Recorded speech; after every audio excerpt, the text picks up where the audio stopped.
Welcome to the PhD in Counseling Psychology program. Program Orientation. Triune Biblical University Global Extension, USA. Good morning, esteemed prospective students, and a warm welcome to our current doctoral candidates who have already embarked on this transformative academic journey. It is my distinct honor to welcome you to the PhD in Counseling Psychology program at Triune Biblical University, Global Extension USA, a program meticulously designed to shape the next generation of counseling leaders, researchers, and healers who will transform lives across the globe. As we gather in this virtual academic space, I invite you to envision the profound impact you will make as scholars practitioners equipped with advanced clinical wisdom, rigorous research capabilities, and a deep commitment to human flourishing. This program stands as a beacon of excellence in counselor education, and its existence is a direct testament to the visionary leadership, scholarly brilliance, and unwavering dedication of our esteemed president and founder, the Reverend Professor Adelik Daniel Durojayi, diplomate erudite professor.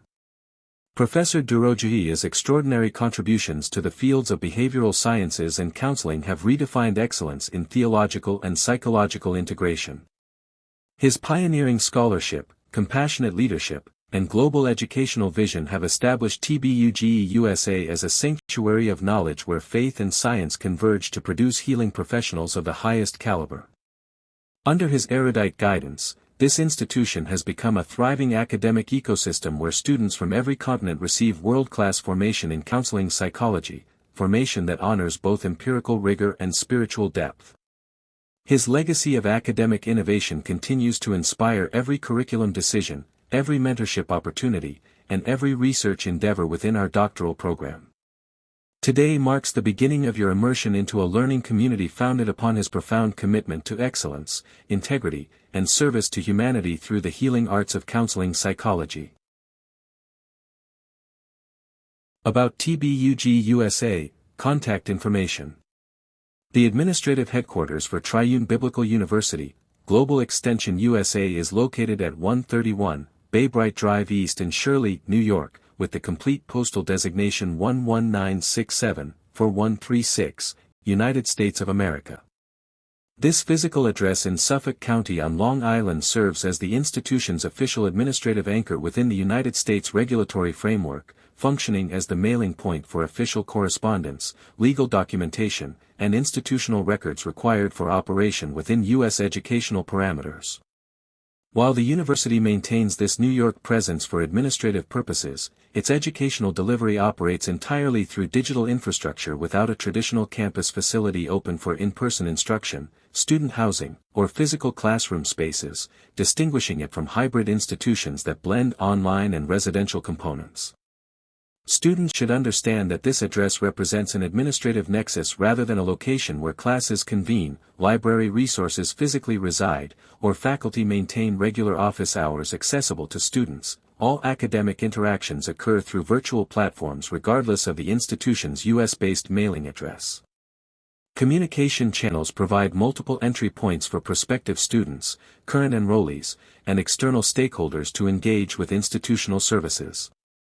The telephone number +1 646 409 4299 utilizes New York City's 646 area code, connecting callers to administrative personnel who handle inquiries regarding admissions procedures, program requirements, tuition structures, and technical support for the online learning environment. Callers should anticipate potential variations in response times depending on staff availability across global time zones, as the institution serves an international student body while maintaining US-based administrative operations. The official website domain www.tbuglobalextensionusa.com functions as the primary digital gateway where visitors access program descriptions, course catalogs, faculty listings, application portals, and virtual classroom interfaces once enrolled. Website functionality includes secure login portals for current students to access learning management systems hosting course materials, assignment submission portals, grade reporting, and communication tools connecting students with instructors and peers. The institutional email address info@tbuglobalextensionusa.com serves as the central correspondence channel for formal written communication, prospective students initiating inquiries about program suitability, applicants submitting documentation questions, or external organizations seeking partnership information would appropriately utilize this address as a starting point before being directed to specialized departmental contacts for specific matters. The institutional operational model functions as a 100% online educational entity, meaning all instructional activities, student-faculty interactions, assessment processes, and administrative services occur through digital platforms without any mandatory in-person components. This delivery structure enables enrollment from geographically dispersed locations. Students in Nigeria, India, Brazil, or rural Alaska access identical course content through the same learning management system, participate in scheduled video seminars accommodating multiple time zones, and submit assignments through centralized digital portals. The absence of residency requirements eliminates relocation expenses, commuting costs, and geographic barriers that traditionally limit access to doctoral education, though it simultaneously requires students to possess reliable internet connectivity, appropriate computing equipment, and self-directed learning capacities without the structural scaffolding of physical classroom attendance. Technical requirements typically include broadband internet capable of supporting video streaming for synchronous sessions, webcam and microphone functionality for participation in virtual seminars, and compatible operating systems for accessing proprietary learning platforms, specifications that prospective students must verify against their local infrastructure before enrollment, particularly in regions where internet reliability remains inconsistent. Academic programming spans 4 degree levels, forming a sequential educational pathway from foundational to terminal credentials. Associate degree programs typically require 60 credits completed over 2 years of full-time study, providing introductory knowledge in biblical studies or counseling fundamentals suitable for entry-level ministry support roles or as transfer preparation for bachelor's completion.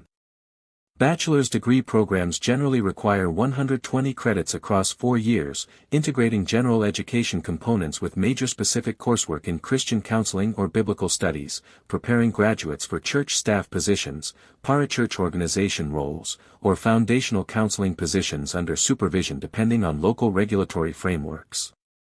Master's degree programs typically demand 36 to 60 credits beyond the bachelor's level, with specialized training in clinical mental health counseling, marriage and family therapy, or advanced biblical exegesis, programs that may align with certain state licensure requirements for professional counseling depending on curriculum specifications and accreditation status. Doctoral programs, including the PhD in counseling psychology referenced in subsequent slides, require 60 to 72 postmaster's credits typically completed over 3 years of intensive study culminating in original research through dissertation work, preparing graduates for advanced clinical practice, supervision roles, teaching positions, or specialized consultation work. Programmatic focus concentrates within 3 interconnected domains reflecting the institution's theological orientation integrated with professional practice preparation. Biblical studies programs emphasize scriptural exegesis, hermeneutical methodologies, theological system development, church history, and comparative religious studies, preparing graduates for pastoral ministry, theological education, or religious scholarship with attention to both historical critical and faith-affirming interpretive approaches. Christian counseling programs integrate psychological theory and therapeutic techniques with theological frameworks, examining how concepts like grace, forgiveness, spiritual formation, and religious coping intersect with evidence-based interventions for mental health concerns. Coursework typically addresses depression, anxiety, trauma, relationship distress, and addiction through lenses that honor both clinical science and spiritual dimensions of human experience. Christian education programs focus on pedagogical theory, curriculum development, faith formation across developmental stages, and administrative leadership within religious educational settings, preparing graduates for roles as Sunday school directors, discipleship coordinators, Christian school administrators, or faith-based nonprofit educational program developers. The institutional leadership structure designates the Reverend Professor Adelik Daniel Duroji as President and Chancellor, holding the academic designation Diplomate Erudite Professor within the institution's internal credentialing framework. As Chief Executive Officer, the President/Chancellor provides strategic direction for academic programming, institutional policy development, faculty appointments, and external representation. This leadership role encompasses curriculum oversight ensuring alignment between theological commitments and counseling practice standards, resource allocation decisions affecting student support services and technological infrastructure, and institutional positioning within the broader landscape of religiously affiliated higher education. Faculty appointments within the institution typically include scholars with advanced degrees in counseling psychology, clinical psychology, theology, biblical studies, or related disciplines, with teaching responsibilities spanning theoretical instruction, clinical supervision of student practice, and mentorship of dissertation research. The Faculty of Behavioral Sciences and Counseling specifically oversees graduate programs in counseling disciplines, developing course sequences that progress from foundational theories through advanced clinical applications to research methodology training required for doctoral-level scholarship. Operational logistics for student engagement follow structured academic calendars with defined enrollment periods, course start dates, and graduation cycles. Prospective students typically initiate contact through the website's inquiry form or institutional email to receive admissions packets detailing application requirements including transcripts, personal statements, letters of recommendation, and evidence of prior degree completion. Application review processes may include interviews with admissions personnel to assess alignment between student goals and program offerings, particularly for doctoral programs requiring demonstration of research capacity and clinical experience prerequisites. Upon acceptance, students receive orientation materials guiding platform navigation, academic policy review, and technical setup procedures before first-term enrollment. Course registration occurs through online portals where students select from scheduled offerings within their degree plan sequence, with academic advisors available via email or scheduled video appointments to ensure appropriate progression through required and elective coursework. Financial structures typically involve per-credit tuition fees with payment plans available, though students should verify current rates directly with the institution as pricing structures may change between academic years. Student support services operate through digital channels including academic advising for degree progress monitoring, technical support for platform troubleshooting, library access to digital collections of journals and e-books relevant to counseling and theological studies, and writing center resources providing feedback on scholarly papers and dissertation chapters. Clinical training components for counseling programs require students to secure their own practicum and internship sites within their local communities. Students in Lagos would identify Nigerian counseling centers or hospitals accepting trainees, while students in Toronto would locate Canadian mental health agencies meeting program hour requirements. Because the institution's online model does not maintain centralized clinical placement partnerships, students bear responsibility for verifying whether their local regulatory bodies recognize the institution's credentials for professional licensure before enrollment, as recognition varies significantly by country, state, or provincial jurisdiction based on accreditation standards and educational requirements specific to mental health practice laws. Global student composition typically includes diverse representation across continents with concentrations often observed in regions where English-language theological education is sought alongside professional counseling training. West Africa, Southeast Asia, Latin America, and North America frequently show substantial enrollment numbers based on institutional marketing reach and regional demand for integrated faith clinical training. Cohort structures may group students entering during the same enrollment cycle to foster peer collaboration through discussion forums, group projects, and virtual study communities that mitigate isolation inherent in fully online learning. Faculty interaction occurs through scheduled office hours via video conferencing, feedback on submitted assignments with detailed written commentary, and participation in synchronous seminar sessions where students present case conceptualizations or research proposals for collective critique. Assessment methodologies typically include written examinations testing theoretical knowledge, case study analyses demonstrating clinical reasoning, research papers developing scholarly writing capacity, recorded therapy demonstrations, with appropriate consent and de-identification, for skills evaluation, and dissertation research representing original contribution to the field. This institutional framework, anchored administratively in New York while operating globally through digital infrastructure, offering sequential degree levels across biblical, counseling and other professional disciplines under centralized leadership, creates an educational pathway designed for students seeking integration of professional counseling preparation without geographic relocation requirements. Prospective students should carefully evaluate alignment between this model and their professional goals, particularly regarding licensure eligibility in their intended practice locations, technical capacity for sustained online engagement, self-directed learning capabilities required without physical campus structures, and compatibility between the institution's theological orientation and their personal faith perspective or professional ethical framework. Understanding these operational realities enables informed enrollment decisions that account for both the accessibility advantages of fully online delivery and the self-management responsibilities it requires for successful doctoral completion. Program Overview. The PhD in Counseling Psychology program structure unfolds across a precisely calibrated 72-credit curriculum designed to transform doctoral candidates into scholar practitioners capable of generating original knowledge while delivering sophisticated clinical services across diverse contexts. This credit allocation represents a deliberate balance between comprehensive coverage of the field's essential domains and focused depth in specialized areas, sufficiently expansive to encompass advanced theoretical understanding, diagnostic sophistication, intervention expertise across multiple modalities, research methodology mastery, and integrative clinical reasoning, yet sufficiently concentrated to maintain doctoral-level rigor without dilution across peripheral topics or redundant coursework.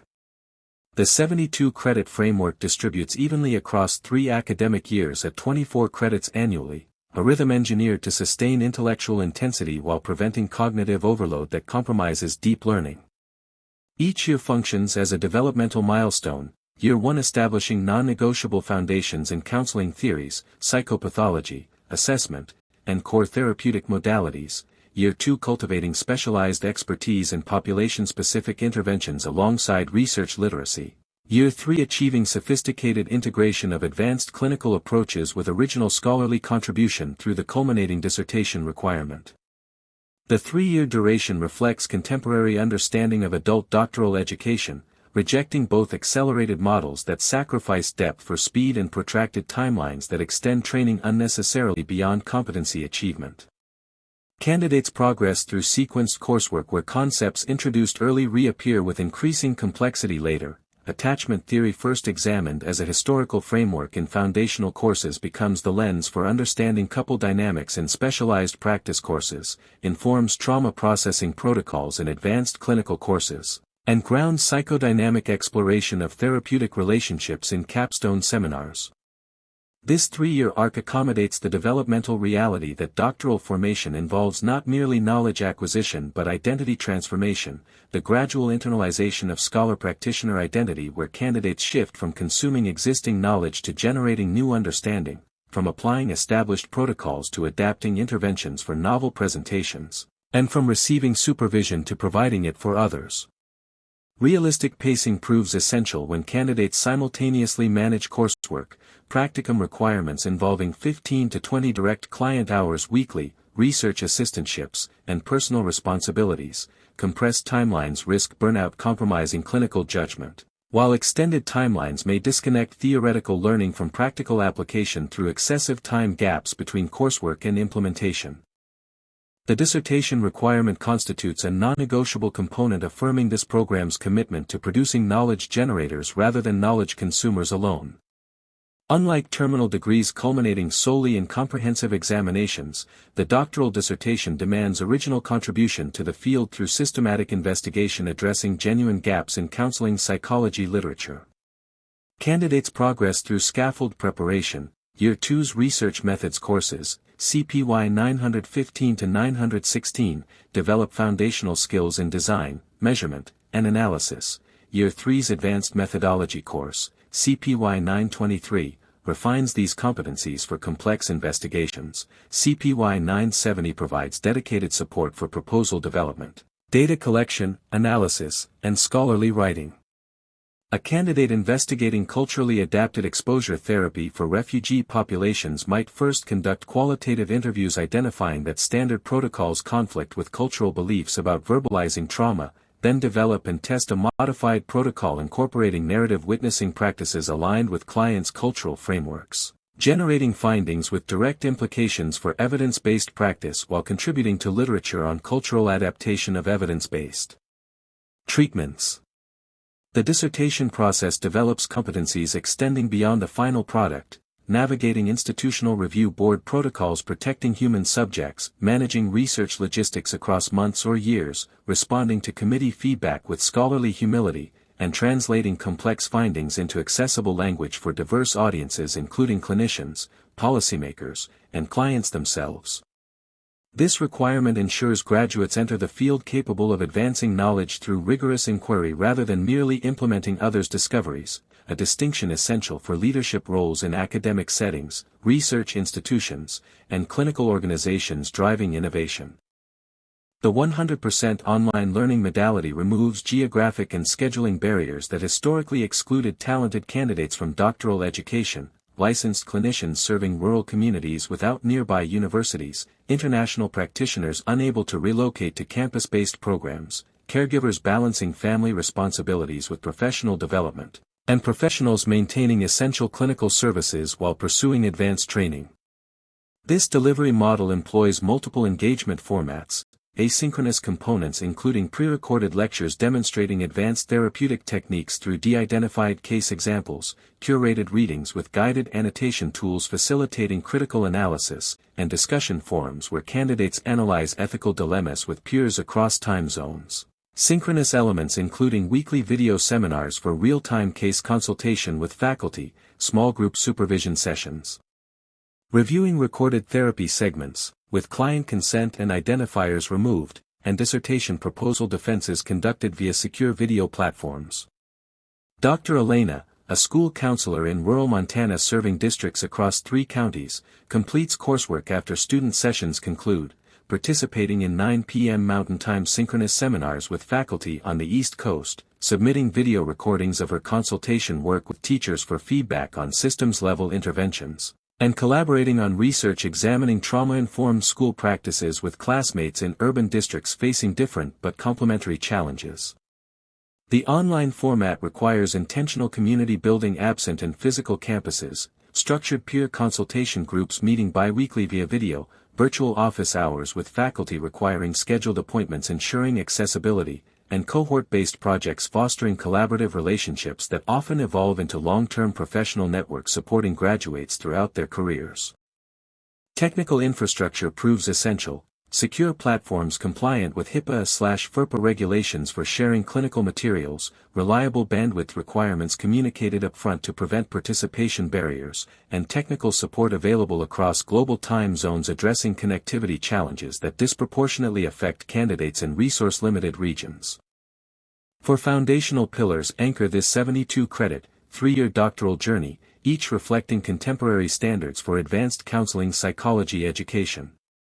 Advanced counseling theories and techniques permeates the curriculum beyond a single foundational course. Candidates examine how cognitive behavioral frameworks explain maintenance cycles in anxiety disorders while simultaneously exploring how psychodynamic understanding of unconscious processes illuminates treatment resistance, how humanistic emphasis on therapeutic presence creates conditions for vulnerability, and how systemic perspectives reframe individual symptoms as relational patterns. A candidate treating Maria, a 42-year-old teacher with panic disorder, integrates these perspectives, using CBT to identify catastrophic misinterpretations of bodily sensations. My racing heart means I'm having a heart attack. Psychodynamic exploration to uncover how panic emerged after her father's sudden cardiac death triggering unresolved grief. Humanistic presence to create safety for expressing terror without judgment, and systemic assessment to recognize how her husband's anxious. Monitoring inadvertently reinforces avoidance, demonstrating theoretical integration rather than rigid adherence to single models. Specialized clinical practice in various settings prepares graduates for versatile application across contexts often siloed in less comprehensive programs. Private practice serving self-referred clients seeking growth-oriented work, community mental health agencies addressing severe mental illness with limited resources, hospital settings managing acute crises requiring rapid stabilization. Schools navigating developmental challenges within educational frameworks, correctional facilities. Adapting interventions for forensic populations, and integrated primary care clinics addressing mental health within medical contexts. A graduate might transition from campus counseling center work with emerging adults navigating identity development to VA hospital settings treating veterans with combat-related PTSD, requiring adaptation of evidence-based protocols for military culture while maintaining fidelity to core change principles. Comprehensive research methodology training ensures graduates possess dual literacy in consuming and producing research, critical in an era where evidence-based practice requires ongoing evaluation of emerging interventions while avoiding uncritical adoption of trends lacking empirical support. Candidates develop quantitative skills analyzing outcome data from their own clinical work, tracking PHQ-9 scores across sessions to evaluate depression treatment progress, conducting single-case designs testing intervention effectiveness for individual clients, interpreting meta-analyses to inform treatment selection. They cultivate qualitative competencies capturing dimension standardized measures (MIS), conducting exit interviews with group therapy participants revealing how peer validation facilitated change beyond symptom reduction scores, analyzing therapy transcripts to identify microprocesses predicting alliance ruptures, using arts-based methods to understand children's trauma experiences resistant to verbal report. Mixed methods integration proves essential when quantitative data show treatment X reduces PTSD symptoms by 30% while qualitative findings reveal participants experienced moral injury requiring meaning-making interventions beyond symptom management, findings that would be lost examining only numerical outcomes. This research literacy enables graduates to contribute to knowledge generation whether in academic settings conducting programmatic research or clinical contexts implementing practice-based evidence through systematic outcome tracking informing service improvements. Integration of profession-based approaches emphasizes grounding interventions in established professional standards, ethical frameworks, and evidence-based guidelines rather than personal preference or theoretical dogma alone. Candidates learn to navigate tensions between competing professional imperatives, when evidence-based protocols for eating disorders emphasize weight restoration while client autonomy principles suggest respecting bodily self-determination. Graduates develop nuanced decision-making balancing clinical urgency with ethical respect. They examine how professional standards evolve, comparing historical approaches to homosexuality as pathology with contemporary affirming frameworks to understand how professional ethics require ongoing critical examination rather than static adherence. Integration manifests practically when a candidate develops a school-based anxiety intervention, grounding design in ASCA, American School Counselor Association, standards for developmental appropriateness, incorporating APA ethical guidelines for minor consent and parental notification, applying evidence-based exposure principles adapted for classroom contexts, and aligning with state educational mandates for social-emotional learning, demonstrating how professional integration operates across multiple frameworks simultaneously. This emphasis prepares graduates for complex real-world practice where interventions must satisfy clinical effectiveness, ethical integrity, legal compliance, and contextual feasibility, requiring sophisticated judgment beyond manualized protocols. The annual 24-credit allocation, typically 8 3-credit courses per year, embodies pedagogical understanding of optimal cognitive load for adult learners pursuing advanced study while maintaining professional responsibilities. Each 3-credit course represents approximately 135 total learning hours, 45 hours of direct instruction through lectures, seminars, and supervision, 90 hours of applied learning including readings, assignments, clinical practice, and research activities. This allocation ensures sufficient depth for genuine mastery. Candidates engage complex material like advanced psychopharmacology with adequate time for understanding neurochemical mechanisms, clinical applications, and collaboration protocols with prescribers, without overwhelming candidates managing multiple life roles. The yearly structure creates predictable rhythms, fall and spring semesters delivering core content with summer terms often dedicated to intensive practicum experiences or dissertation work, allowing candidates to alternate between knowledge acquisition and application phases. This pacing prevents the fragmentation common in part-time programs extending over 5 to 7 years where candidates struggle to maintain continuity between courses taken semesters apart, while avoiding the burnout risk of accelerated models compressing doctoral training into 18 to 24 months without adequate integration time. Candidates develop sustainable scholarly habits, consistent weekly engagement with readings and assignments rather than cramming before deadlines, regular consultation with faculty and peers building professional relationships, and deliberate reflection connecting coursework to clinical experiences that serve them throughout careers requiring ongoing learning amid evolving professional landscapes. This program structure, 72 credits distributed across 3 years with dissertation requirement, online delivery, for foundational pillars, and 24 credits annually, collectively creates a coherent educational pathway preparing graduates for multifaceted roles advancing counseling psychology through clinical excellence, scholarly contribution, and ethical leadership across diverse practice contexts. Year 1, Core Foundations. Year 1 of the PhD in Counseling Psychology curriculum establishes the essential foundation for advanced clinical practice and scholarly inquiry through a structured 24-credit sequence comprising 8 3-credit courses that systematically build theoretical understanding, diagnostic precision, assessment competence, and therapeutic versatility.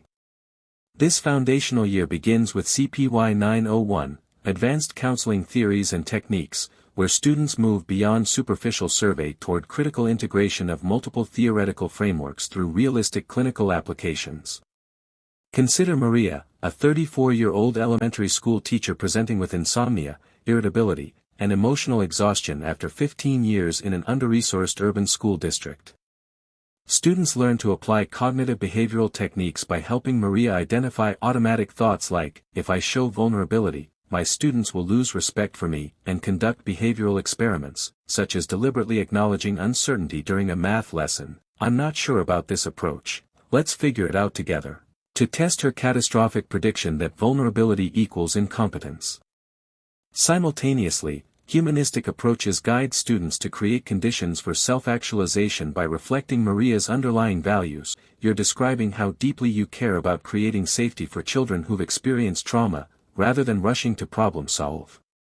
When Maria reveals childhood experiences of conditional approval from achievement-oriented immigrant parents, psychodynamic concepts help students understand how early relational patterns manifest in her current perfectionism. This course demonstrates sophisticated clinical reasoning. Skilled practitioners fluidly integrate multiple theoretical lenses rather than rigidly adhering to single models, using CBT for symptom management while employing humanistic presence to foster self-compassion and psychodynamic insight to address root patterns, always maintaining awareness that theoretical integration requires intentional synthesis rather than haphazard technique mixing. CPY 902, Advanced Psychopathology develops nuanced understanding of mental disorders through cases like David, a 28-year-old military veteran who avoids crowded grocery stores, experiences hypervigilance to sudden noises, and has recurrent nightmares following deployment to conflict zones. Students examine how PTSD manifests not as isolated symptoms but as an integrated biopsychosocial spiritual response, neurobiological changes, amygdala hyperreactivity visible in research literature, psychological processes, intrusive memories disrupting daily functioning, social dimensions, strained marriage due to emotional numbing when his wife attempts physical intimacy, and spiritual struggles, questioning divine protection after witnessing civilian casualties. The course contrasts David's trauma-based presentation with Sarah, a 42-year-old corporate executive with panic disorder whose symptoms emerge specifically during board presentations, highlighting how identical physiological symptoms, racing heart, shortness of breath, dizziness, require fundamentally different conceptualizations and interventions based on etiological understanding. Students learn to recognize cultural variations in symptom expression, such as how Latino clients might describe depression through nerves, or somatic complaints like heaviness in the chest, rather than explicit sadness, preventing misdiagnosis when Western symptom criteria dominate assessment. Another case examines Aisha, a 19-year-old Somali refugee experiencing what clinicians initially labeled psychosis, due to her reports of spirit possession. Students learn to conduct culturally informed differential diagnosis distinguishing culturally normative spiritual experiences from pathological dissociation by exploring functional impact. Is she able to attend school? Maintain relationships, rather than pathologizing culturally congruent belief systems.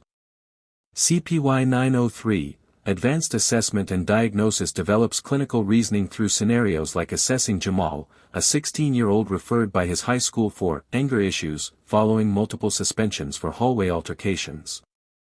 Students practice comprehensive assessment by conducting clinical interviews that explore contextual factors, discovering Jamal's father was recently deported, his mother now works 3 overnight jobs, and he has assumed primary caregiving responsibilities for his 8-year-old sister including school drop-off/pickup and meal preparation. They administer the MMPIA revealing elevated scales for anxiety and family problems rather than conduct disorder, and use the cultural formulation interview to understand how his West African cultural background views emotional expression, where protecting family honor through physical defense may be valorized rather than pathologized. Students learn to formulate a nuanced diagnosis, adjustment disorder with mixed disturbance of emotions and conduct, rather than prematurely labeling oppositional defiant disorder. The course emphasizes assessment ethics through cases where students must recognize limitations. When a non-native English speaker scores low on verbal subtests of cognitive assessments, students learn to consider language barriers and acculturation stress rather than concluding intellectual disability. When assessing trauma survivors, they practice pacing evaluations to avoid re-traumatization through excessive questioning about abuse details before establishing safety and trust. CPY 904, Advanced Group Counseling applies theory through designing a 12-week grief support group for adults who lost parents within the past 18 months. Students learn to structure sessions balancing psychoeducation, Week 3, understanding complicated grief versus typical bereavement, with experiential processing, Week 7. Letter writing to the deceased, what I never got to say. They practice managing group dynamics when Elena, a 58-year-old widow, dominates sharing time while Ben, a 42-year-old man who lost his father suddenly to cardiac arrest, remains silent week after week, using techniques like gently redirecting. Elena, thank you for that vulnerable sharing. Ben, I noticed you nodding when Elena described feeling abandoned. I wonder if anything resonated for you, while respecting autonomy and avoiding putting Ben on the spot. Students address challenging moments such as when 2 members form an alliance criticizing another absent member's lack of progress, learning to redirect toward therapeutic work. I'm noticing tension about Maya's absence. What might this reflect about your own experiences with people disappearing from your life, rather than allowing group as persecutor dynamics to develop? The course examines cultural considerations when facilitating groups with diverse members, such as adapting communication norms for participants from collectivist cultures who may prioritize group harmony over individual expression, or creating safety protocols for LGBTQ+ members when discussing family loss complicated by rejection or estrangement. CPY 905, Advanced Individual Counseling develops dyadic therapeutic skills through cases like working with Chloe, a 29-year-old graphic designer with social anxiety disorder who avoids client presentations despite professional consequences threatening her career advancement. Students practice establishing therapeutic alliance by normalizing her experience. Many creative professionals struggle with presenting their work. It makes sense you'd feel vulnerable sharing something deeply personal, while collaboratively setting goals. What would good enough presentation anxiety look like for you? Maybe not zero anxiety, but anxiety that doesn't prevent you from sharing your brilliant designs. They implement exposure techniques by developing a personalized hierarchy, first recording a presentation alone in her apartment, then sharing the recording with one trusted colleague via Zoom, gradually progressing to presenting to 3 colleagues in a small conference room before eventually addressing her full 15-person team. Students navigate resistance when Chloe cancels sessions scheduled immediately before exposure assignments, learning to explore underlying fears with curiosity. What feels most threatening about practicing that presentation today, rather than labeling her non-compliant or resistant? Discovering her fear isn't of judgment but of dissociating during presentations as she did during childhood bullying episodes. The course addresses transference-countertransference through cases where clients develop intense attachment, such as a client consistently arriving 30 minutes early and bringing small gifts like coffee, teaching students to explore relational patterns therapeutically. I notice you put considerable effort into our sessions. What do you hope our work together provides that's been missing in other relationships, while maintaining ethical boundaries and seeking supervision when countertransference reactions emerge? CPY 906, Advanced Career Counseling applies theory through cases like Marcus, a 45-year-old automotive assembly line worker whose plant closed after 20 years of employment, leaving him unemployed with mortgage obligations and 2 children in college. Students apply Holland's theory by assessing his realistic, strong mechanical aptitude, comfort with tools, and conventional, detail-oriented record-keeping for quality control, interests, then exploring adjacent careers like equipment maintenance coordinator or fleet manager rather than suggesting complete field changes that disregard his hard-won expertise. Using social cognitive career theory, they address his self-efficacy barriers, "I'm too old to learn computers," through mastery experiences, starting with basic spreadsheet training for inventory management roles, celebrating small successes to rebuild confidence eroded by sudden job loss. Students practice narrative approaches by helping Marcus reconstruct his career story from "I lost everything" to "I'm adapting my mechanical expertise to new contexts," identifying transferable skills like problem-solving under pressure and precision work that apply across industries. The course addresses cultural dimensions through cases like Aisha, a 30-year-old first-generation Pakistani-American woman whose family expects her to pursue medicine while she desires social work. Students learn to facilitate values clarification without imposing Western individualism, exploring how she might integrate family honor with personal fulfillment through medical social work roles in hospital settings that satisfy both cultural expectations and personal calling. CPY 907, Advanced Multicultural Counseling develops cultural humility through cases like counseling Mr. Chen, a 68-year-old Chinese immigrant with depression who described Xinjing Shuiruo, neurasthenia, fatigue, dizziness, poor concentration, and emotional distress, rather than Western depression symptoms like sadness or anhedonia. Students learn to explore his explanatory model with genuine curiosity. "Help me understand what you believe is happening in your body and mind according to your understanding," rather than imposing DSM criteria, while collaboratively discussing evidence for interventions within his worldview, such as how certain antidepressants may regulate the nervous system imbalance he describes. The course addresses power dynamics through scenarios where a white counselor works with Deshaun, a 17-year-old black teenager mandated to counseling after a school altercation where he pushed a teacher who used a racial slur.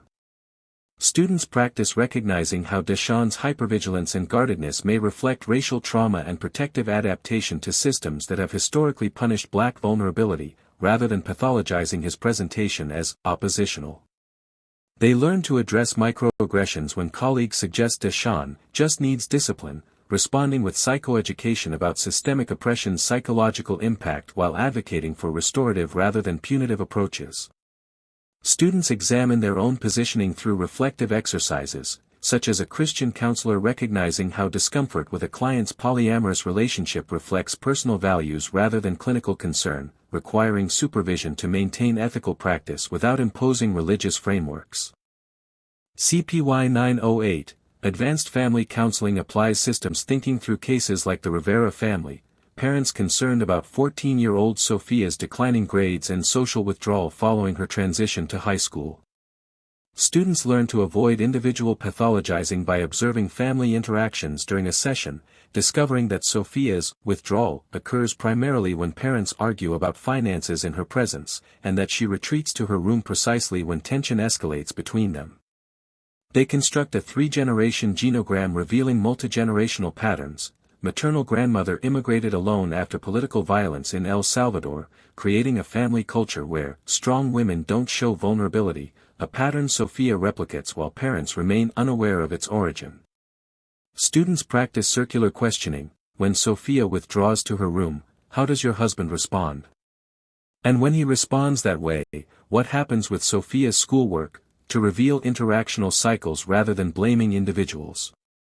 They design structural interventions such as creating a parent-only time after dinner to discuss finances away from children, disrupting the triangulation pattern where Sophia absorbed parental anxiety. The course addresses diverse family structures through cases like blended families navigating loyalty conflicts, such as 10-year-old Liam feeling caught between biological mother's permissiveness and stepfather's structure, teaching students to validate all relationships while establishing coherent household expectations that reduce loyalty binds. These 8 courses, CPY 901 through CPY 908, each carrying 3 credits for a cumulative 24-credit foundation, intentionally interweave theoretical knowledge with practical application through realistic scenarios, preparing students for clinical complexity. Examples demonstrate conceptual integration across courses. Multicultural principles from CPY 907 inform diagnostic considerations in CPY 902 when recognizing culture-bound expressions of distress. Family systems understanding from CPY 908 enhances individual counseling in CPY 905 by recognizing how client symptoms serve relational functions. Assessment skills from CPY 903 ground theoretical applications in CPY 901 with accurate case conceptualization. The curriculum structure ensures students develop not just knowledge about counseling but clinical reasoning to apply that knowledge flexibly across diverse presentations, preparing them for Year 2's specialized practice domains with integrated, contextually responsive competence essential for advanced practice. Each course builds toward the next in a developmental sequence. Theories inform assessment, assessment guides intervention selection, individual and group modalities receive parallel emphasis, reflecting the reality that versatile practitioners must master multiple therapeutic formats. Multicultural competence permeates every course rather than residing in isolation. And family systems thinking emerges as the capstone foundational perspective, positioning relational context as the ultimate lens through which all clinical phenomena must be understood before advancing to specialized applications in subsequent years. Year 2, Specialized Practice and Research Foundations.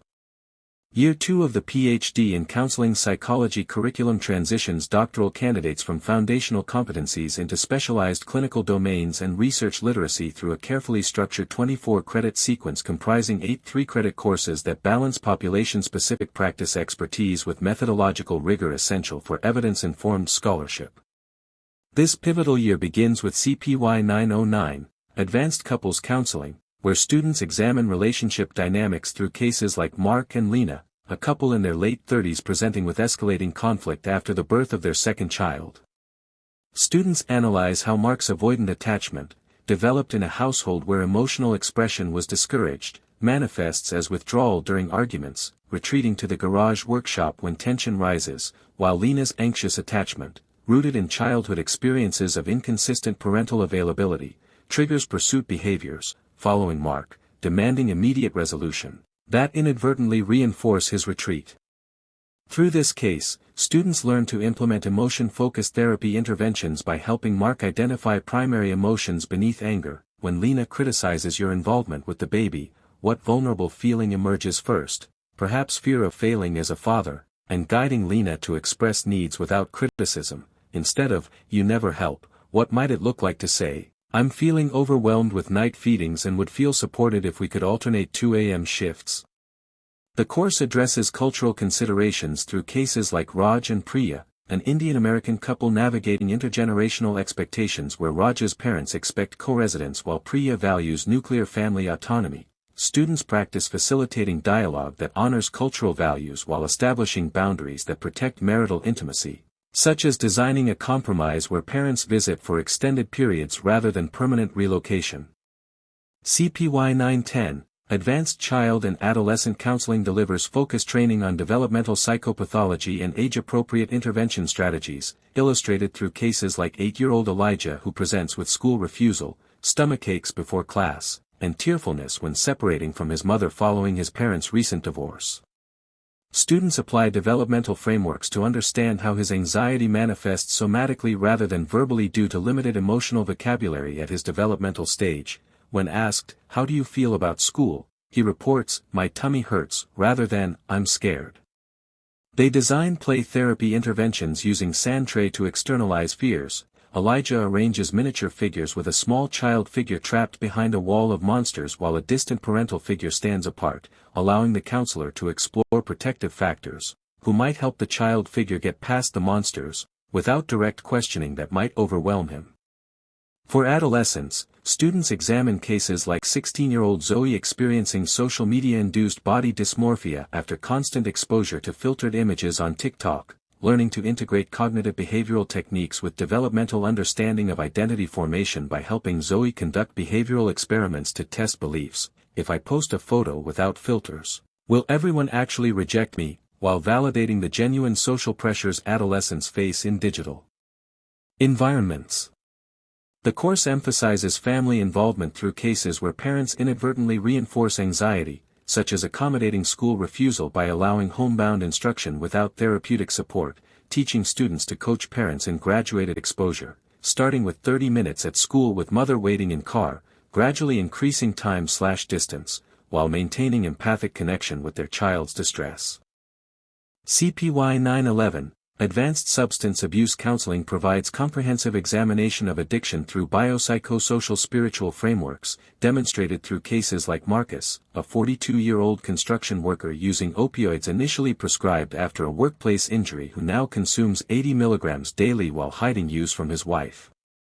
Students analyze addiction models beyond moral failure, understanding how neuroadaptation in Marcus's reward circuitry creates genuine physiological dependence, experiencing flu-like symptoms when attempting to skip doses, while psychosocial factors, chronic pain limiting work capacity, job insecurity in volatile construction industry, marital strain from emotional withdrawal, maintain use as a coping mechanism.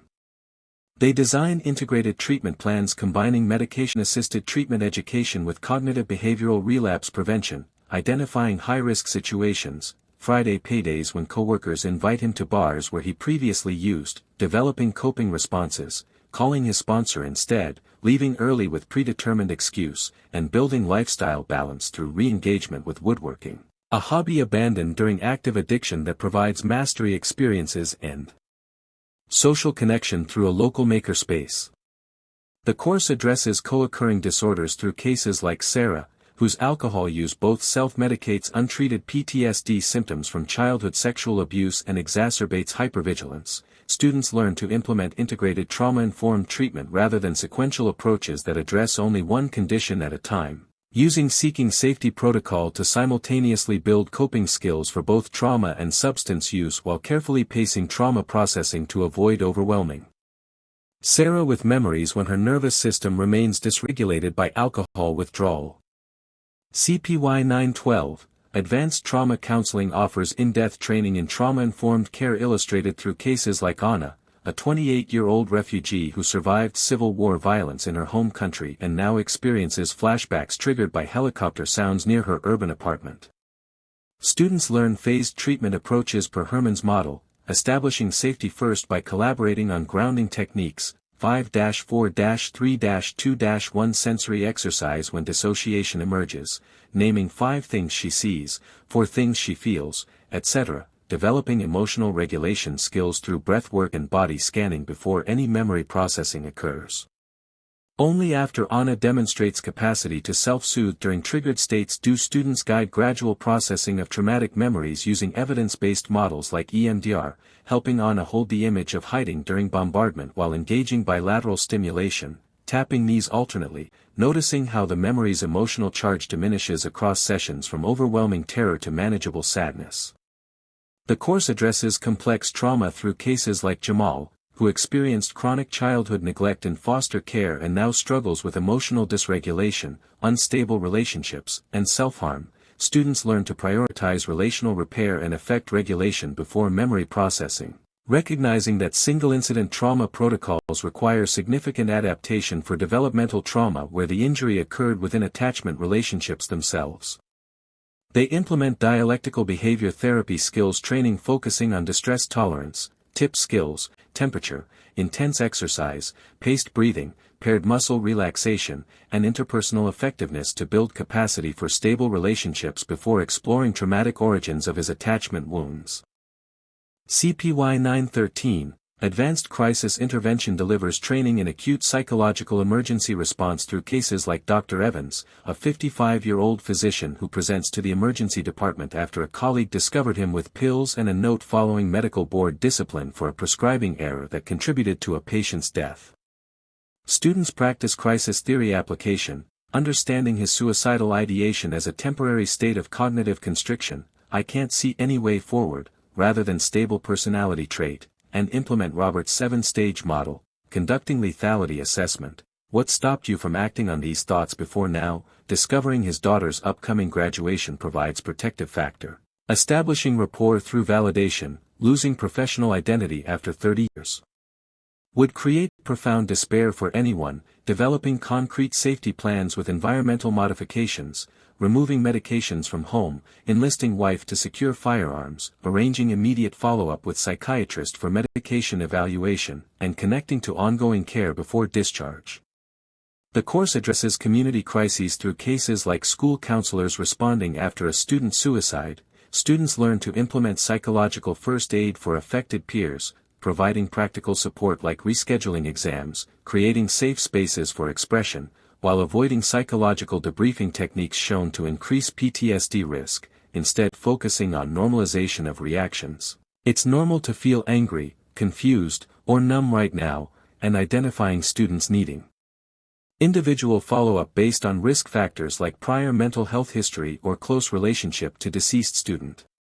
CPY 914, Advanced Counseling Ethics and Professional Issues provides rigorous examination of ethical decision-making through complex dilemmas like a counselor discovering their client is the parent of a child in their private practice, navigating dual relationships across settings while prioritizing the child's welfare. Students apply REST's four-component model, recognizing the ethical issue, confidentiality boundaries across family members, making a moral judgment using ACA code principles, avoiding divided loyalties that compromise care for either client, intending to act ethically despite discomfort, initiating difficult conversation about conflict, and implementing a plan, consulting supervisors, clarifying confidentiality limits with both clients, potentially referring the parent to maintain objectivity while continuing child's therapy to avoid abandonment.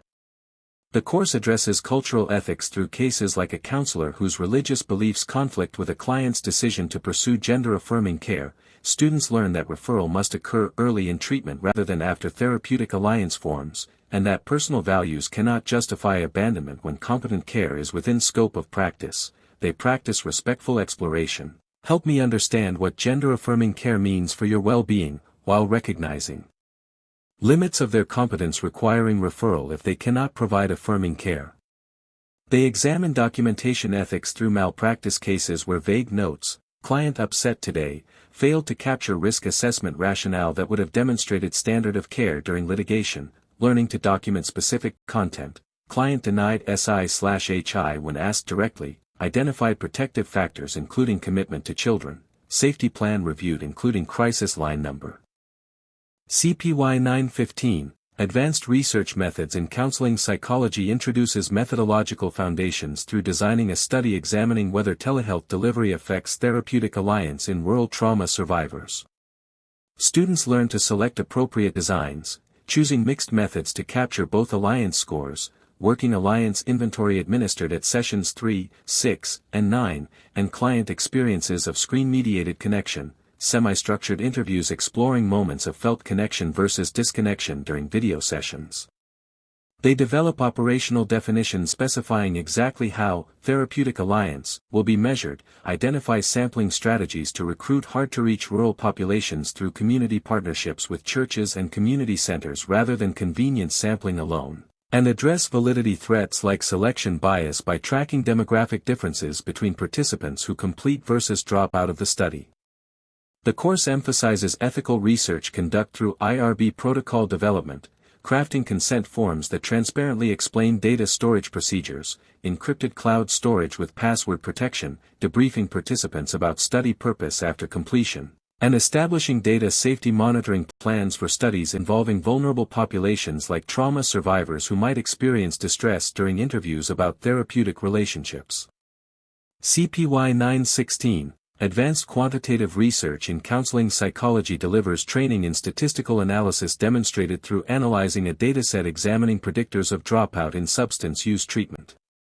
Students conduct multiple regression analysis entering variables like severity of dependence, measured by Addiction Severity Index, social support scores, multidimensional scale of perceived social support, transportation access, miles to treatment center, availability of public transit, and prior treatment episodes to identify which factors significantly predict completion. They interpret output showing that while severity and prior episodes contribute minimally to prediction, transportation barriers account for 27% of variance in dropout, leading to practice implications like developing bus voucher programs or telehealth options for early sessions to increase retention. The course addresses measurement through cases where students evaluate a new resilience scale's psychometric properties, calculating Cronbach's alpha to assess internal consistency, alpha equals 0.89 indicating strong reliability, conducting factor analysis to confirm intended subscales emerge empirically, and establishing convergent validity by correlating scores with established hope measures. Snyder's Hope Scale. Students learn to avoid common misinterpretations, recognizing that p less than 0.05 indicates statistical significance but not necessarily clinical importance. A 2-point reduction on depression scale may be statistically significant but clinically meaningless, and that correlation between social support and treatment retention does not prove causation without experimental manipulation. Perhaps resilient people both maintain social connections and persist in treatment. These 8 courses, CPY 909 through CPY 916, each carrying 3 credits for a cumulative Year 2 total of 24 credits, create an integrated specialization year where clinical depth and research literacy develop in parallel rather than isolation. The curriculum structure intentionally sequences crisis intervention, CPY 913, alongside ethics, CPY 914, recognizing that acute situations generate complex ethical dilemmas requiring simultaneous clinical and moral reasoning, such as balancing confidentiality with duty to warn when a suicidal client refuses hospitalization. Research methods, CPY 915, and quantitative analysis, CPY 916, prepare students for Year 3's dissertation work while immediately informing clinical practice, such as using single-case design to evaluate intervention effectiveness with individual clients by tracking symptom scores across baseline, intervention, and maintenance phases. Specialized practice domains span the lifespan, child/adolescent through couples, and severity spectrum, career concerns through crisis intervention, ensuring graduates possess versatile expertise rather than narrow specialization. Each course incorporates realistic cases demonstrating how theoretical concepts translate into clinical decision-making under real-world constraints, limited session availability due to insurance restrictions, cultural barriers requiring adaptation of evidence-based protocols, co-occurring conditions demanding integrated treatment rather than sequential approaches, systemic obstacles like transportation barriers affecting treatment adherence, preparing students not for idealized practice but for the complex, messy reality of counseling psychology where multiple factors intersect in every clinical encounter. This 24-credit foundation in specialized practice and research methodology positions candidates to advance into Year 3's advanced integration work with both clinical sophistication and scholarly competence necessary for original contribution to the field while maintaining ethical grounding essential for navigating increasingly complex practice environments. Year 3, Advanced Research and Clinical Integration. Year 3 of the PhD in Counseling Psychology curriculum represents the culminating integration of advanced clinical specialization and sophisticated research competence through an interconnected 24-credit sequence designed to prepare doctoral candidates for independent scholarship and complex clinical practice. This capstone year commences with CPY 917, Advanced Qualitative Research in Counseling Psychology, where students master interpretive methodologies through designing a phenomenological study examining the lived experience of moral injury among combat veterans who survived situations where they violated their own ethical code to survive.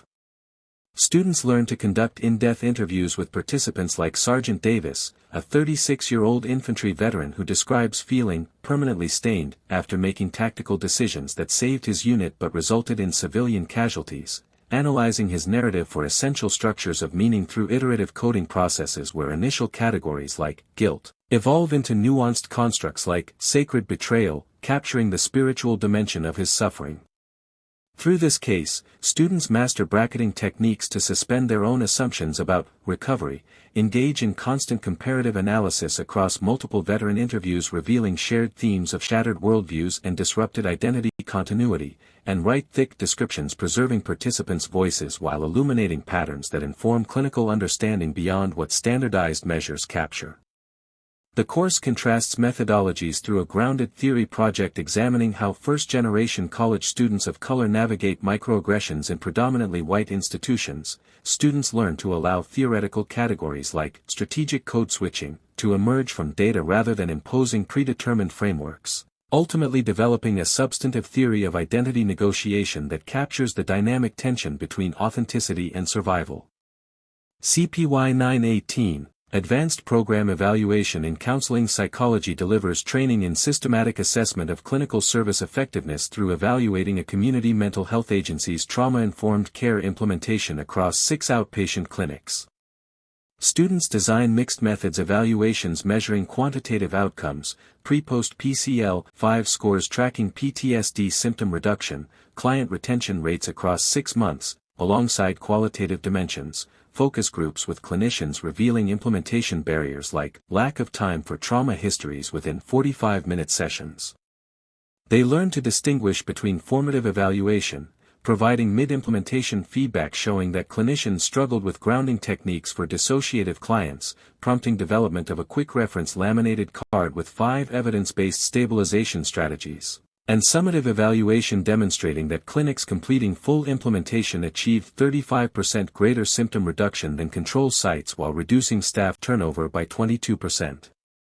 The course addresses real-world constraints through cases like evaluating services for unhoused populations where traditional outcome measures fail. Students adapt evaluation tools by developing pictorial distress scales for clients with limited literacy, training peer navigators as data collectors to build trust, and measuring housing stability alongside symptom reduction to capture holistic well-being rather than narrowly defined clinical outcomes. CPY 919, Advanced Psychopharmacology, provides comprehensive examination of neurochemical mechanisms and clinical implications of psychiatric medications through cases like David, a 45-year-old engineer with treatment-resistant depression who experienced partial response to SSRIs but persistent anhedonia and psychomotor retardation. Students analyze how his symptom profile suggested dopaminergic/noradrenergic involvement beyond serotonergic pathways, leading to augmentation strategies with bupropion targeting norepinephrine dopamine reuptake inhibition. They learn to monitor therapeutic windows, recognizing that David's initial 150 mg bupropion dose caused insomnia requiring bedtime administration adjustment, and identify adverse effect patterns like his subsequent dry mouth prompting hydration strategies rather than premature discontinuation. The course addresses complex presentations through cases like Elena, a 28-year-old artist with bipolar II disorder whose hypomanic episodes emerged only after SSRI initiation. Students learn to recognize antidepressant-induced mood switching, understand the neurobiological rationale for mood stabilizer prophylaxis, lithium's effects on intracellular signaling cascades, and collaborate with prescribers on tapering protocols that prevent depressive relapse during medication transitions while educating Elena about early warning signs of hypomania requiring intervention. CPY 920, Advanced Neuropsychology, offers in-depth exploration of brain behavior relationships through cases like Mr. Johnson, a 67-year-old retired teacher experiencing progressive word-finding difficulties, spatial disorientation, and impaired judgment following a series of minor strokes affecting bilateral watershed areas. Students learn to interpret neuropsychological test batteries, recognizing how his impaired rheostriath complex figure copy with relatively preserved recall suggests visuospatial deficits characteristic of right parietal involvement, while his phonemic fluency impairment with intact semantic fluency points to left frontal dysfunction affecting executive aspects of language. They develop rehabilitation strategies targeting specific neural networks, using spaced retrieval training to strengthen episodic memory circuits for Mr. Johnson's medication management, asking, "What's your blood pressure pill schedule?" at gradually increasing intervals, while implementing errorless learning approaches for procedural tasks affected by his executive dysfunction, such as setting up his pill organizer with visual cues rather than expecting him to remember the routine independently. The course addresses traumatic brain injury through cases like Sophia, a 24-year-old athlete with multiple concussion history presenting with emotional lability, attention deficits, and impulsivity. Students learn to differentiate frontal lobe disinhibition from primary mood disorders by examining onset timing relative to injury. Design cognitive remediation targeting sustained attention through progressively complex dual-task exercises, walking while counting backward by sevens, and educate families about neuroplasticity timelines to manage expectations during recovery while implementing environmental modifications like reducing household distractions during cognitively demanding tasks. CPY 921, Advanced Cognitive Behavioral Therapy delivers sophisticated application training through treating chronic insomnia in James, a 52-year-old accountant whose sleep onset latency exceeded 2 hours nightly despite sleep hygiene efforts.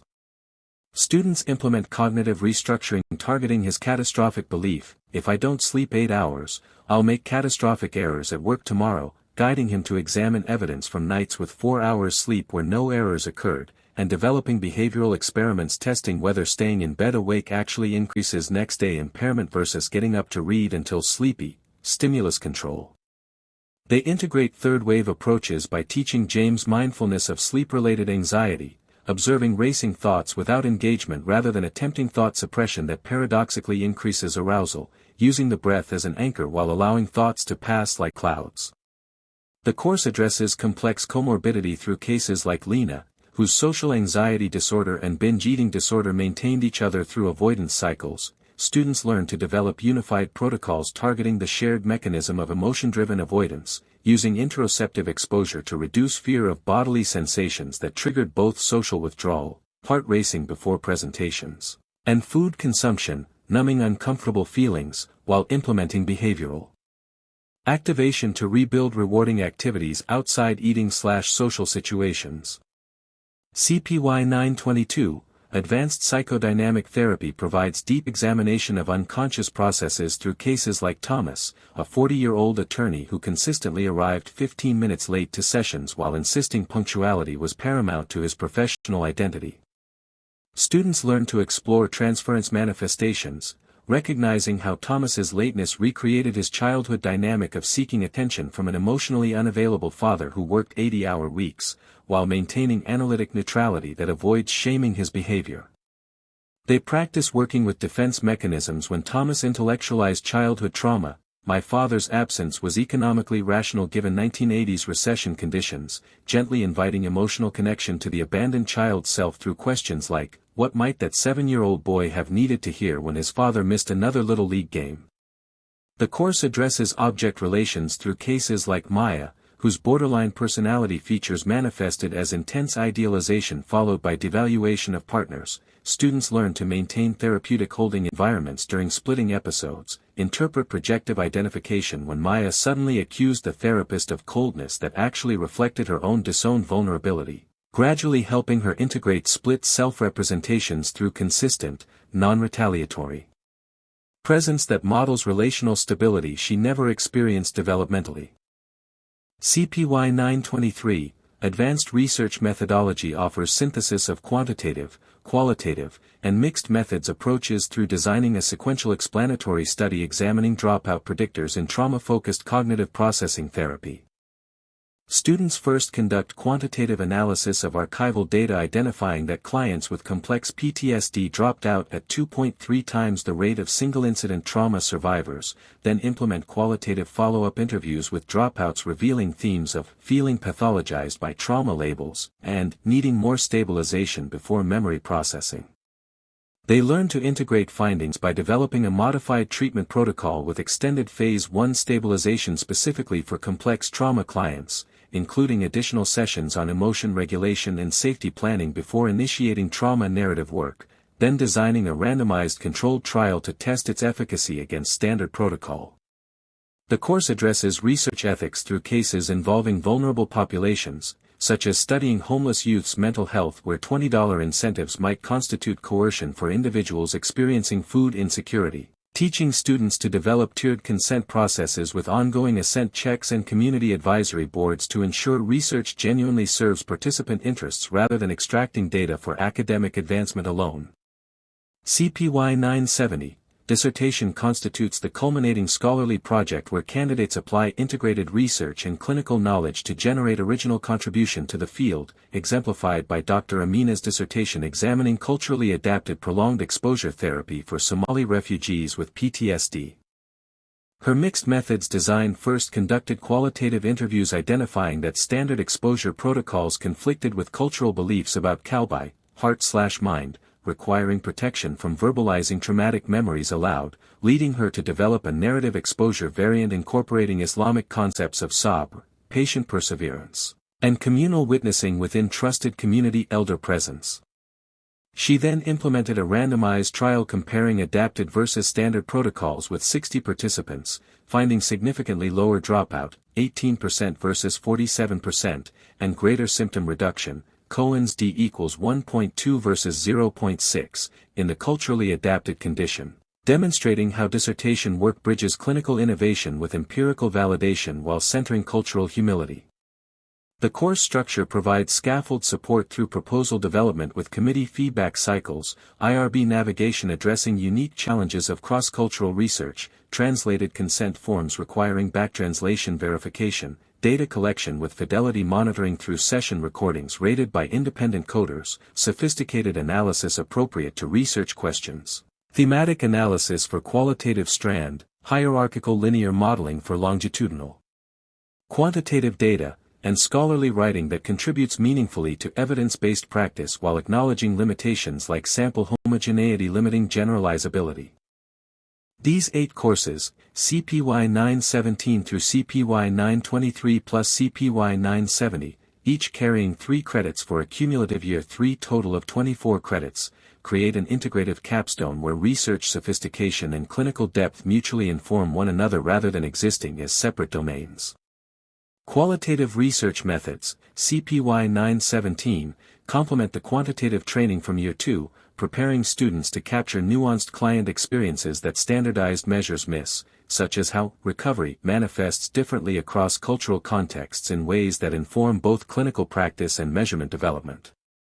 Program evaluation, CPY 918, bridges individual practice and systems-level impact, teaching students to assess not just their own effectiveness but the structural factors enabling or hindering client access and outcomes, essential skills for graduates assuming leadership roles in community mental health agencies or hospital systems.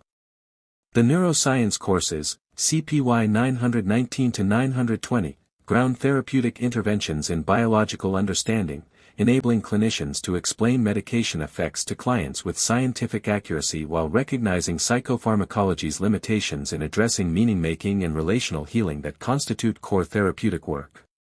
The advanced therapy courses, CPY 921 to 922, move beyond technique application to metacognitive understanding of when and why particular approaches serve specific clients, recognizing that CBT's structured approach may provide needed containment for dissociative clients while psychodynamic depth may be essential for personality disorder patterns rooted in early attachment, developing clinical judgment that transcends manualized protocols.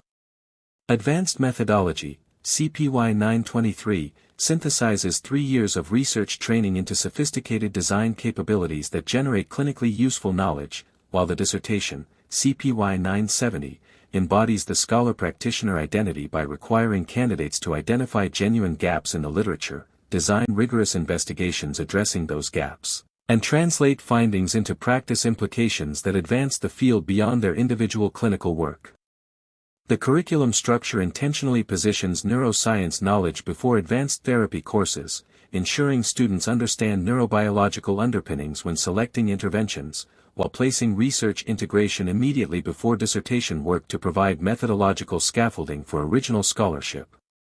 Cases throughout the year reflect increasing complexity, clients with multiple comorbidities requiring integrated treatment planning, cultural contexts demanding adaptation of evidence-based protocols, systemic barriers necessitating advocacy alongside clinical intervention, preparing graduates not for simplified textbook scenarios but for the multifaceted reality of advanced counseling psychology practice where biological, psychological, social, and cultural dimensions intersect in every clinical encounter, where research literacy enables ongoing contribution to evidence bases rather than passive consumption of others' findings, and where ethical complexity demands nuanced judgment beyond algorithmic decision-making.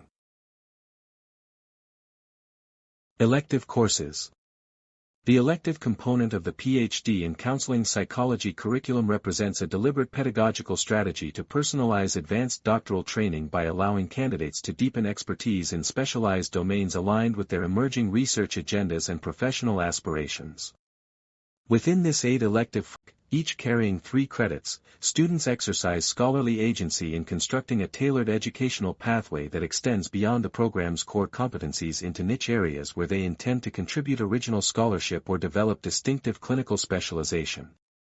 This elective structure acknowledges a fundamental reality of doctoral education: foundational knowledge must be comprehensive and standardized, terminal expertise necessarily diverges as scholars identify specific gaps in the literature, underserved populations requiring innovative interventions, or theoretical tensions demanding resolution through original investigation.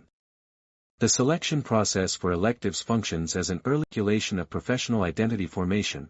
When a doctoral candidate chooses CPY 924, Advanced Humanistic Existential Therapy, they signal commitment to exploring meaning-making processes in clients facing existential crises such as terminal illness or profound loss. Selecting CPY 927, Advanced Play Therapy indicates intention to develop expertise serving preverbal or trauma-affected children who cannot access traditional talk therapy modalities. Pursuing CPY 930, Advanced Supervision and Consultation signals career trajectory toward training future counselors rather than exclusively maintaining direct clinical practice. Curricular flexibility proves essential in a field where counseling psychology graduates assume diverse roles. Some become university faculty generating programmatic research on specific interventions, others develop specialized private practices serving niche populations like first responders with moral injury or immigrant communities navigating acculturative stress. Still others assume leadership positions designing mental health systems for correctional facilities or refugee resettlement agencies, each pathway requiring depth beyond generalized doctoral preparation. Electives complement research interests through strategic alignment between coursework content and dissertation focus. Consider Anya, a doctoral candidate investigating resilience factors among climate refugees displaced by environmental disasters. Her core curriculum provides foundational trauma theory and multicultural competence, but her research demands specialized understanding of ecological grief, community-based healing practices, and narrative instruction following place-based loss. Knowledge she acquires through CPY 928, Advanced Expressive Arts Therapy, where she learns to facilitate group mural projects allowing displaced communities to visually map lost homelands while co-creating images of adaptive futures. This elective directly informs her mixed methods dissertation. The qualitative strand employs arts-based inquiry methods learned in the course to capture nonverbal dimensions of loss, while the quantitative strand measures changes in meaning-making capacity using instruments validated within expressive arts literature. Without this elective, her research would lack methodological sophistication for capturing the embodied, dimensions of ecological displacement, demonstrating how electives transform from optional enrichment into essential scaffolding for original scholarship. Similarly, Marcus develops a dissertation examining burnout prevention among hospice nurses through mindfulness-based interventions.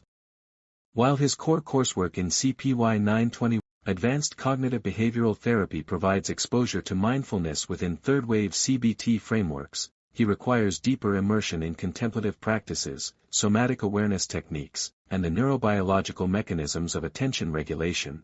Depth he acquires through CPY 925. Advanced Solution-Focused Therapy workers integrate mindfulness protocols with solution-oriented questioning to help clients access existing resources without becoming mired in problem-saturated narratives. This elective proves unexpectedly valuable when Marcus discovers hospice nurses respond poorly to traditional mindfulness instructions: focus on your breath, their anxiety about patients' labored breathing. Through solution-focused adaptations learned in his elective, he redesigns his intervention using resource-focused prompts. Recall a moment this week when you felt grounded despite chaos. That bypass trauma triggers while achieving similar regulatory outcomes. His dissertation's innovation, context-adapted mindfulness for healthcare trauma, emerges directly from elective coursework that allowed him to synthesize approaches beyond manualized protocols. Electives enhance professional expertise through deliberate skill acquisition targeting specific practice contexts. Elena intends to establish a private practice specializing in high-conforce mediation with children caught in parental alienation dynamics. Her core CPY 908, Advanced Family Counseling provides systems theory foundations, but she requires advanced techniques for assessing alienation versus legitimate estrangement, facilitating parent-child reunification after prolonged separation, and navigate complex legal ethical terrain where therapeutic recommendations carry custody implications.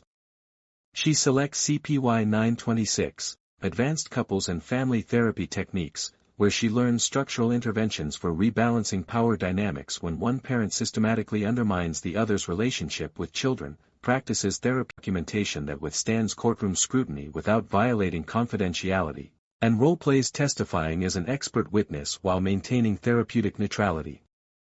During her practicum at a family court services agency, these elective-derived skills prove indispensable when she assesses a case where a mother's legitimate safety concerns about domestic history become weaponized by the father's attorney as parental alienation.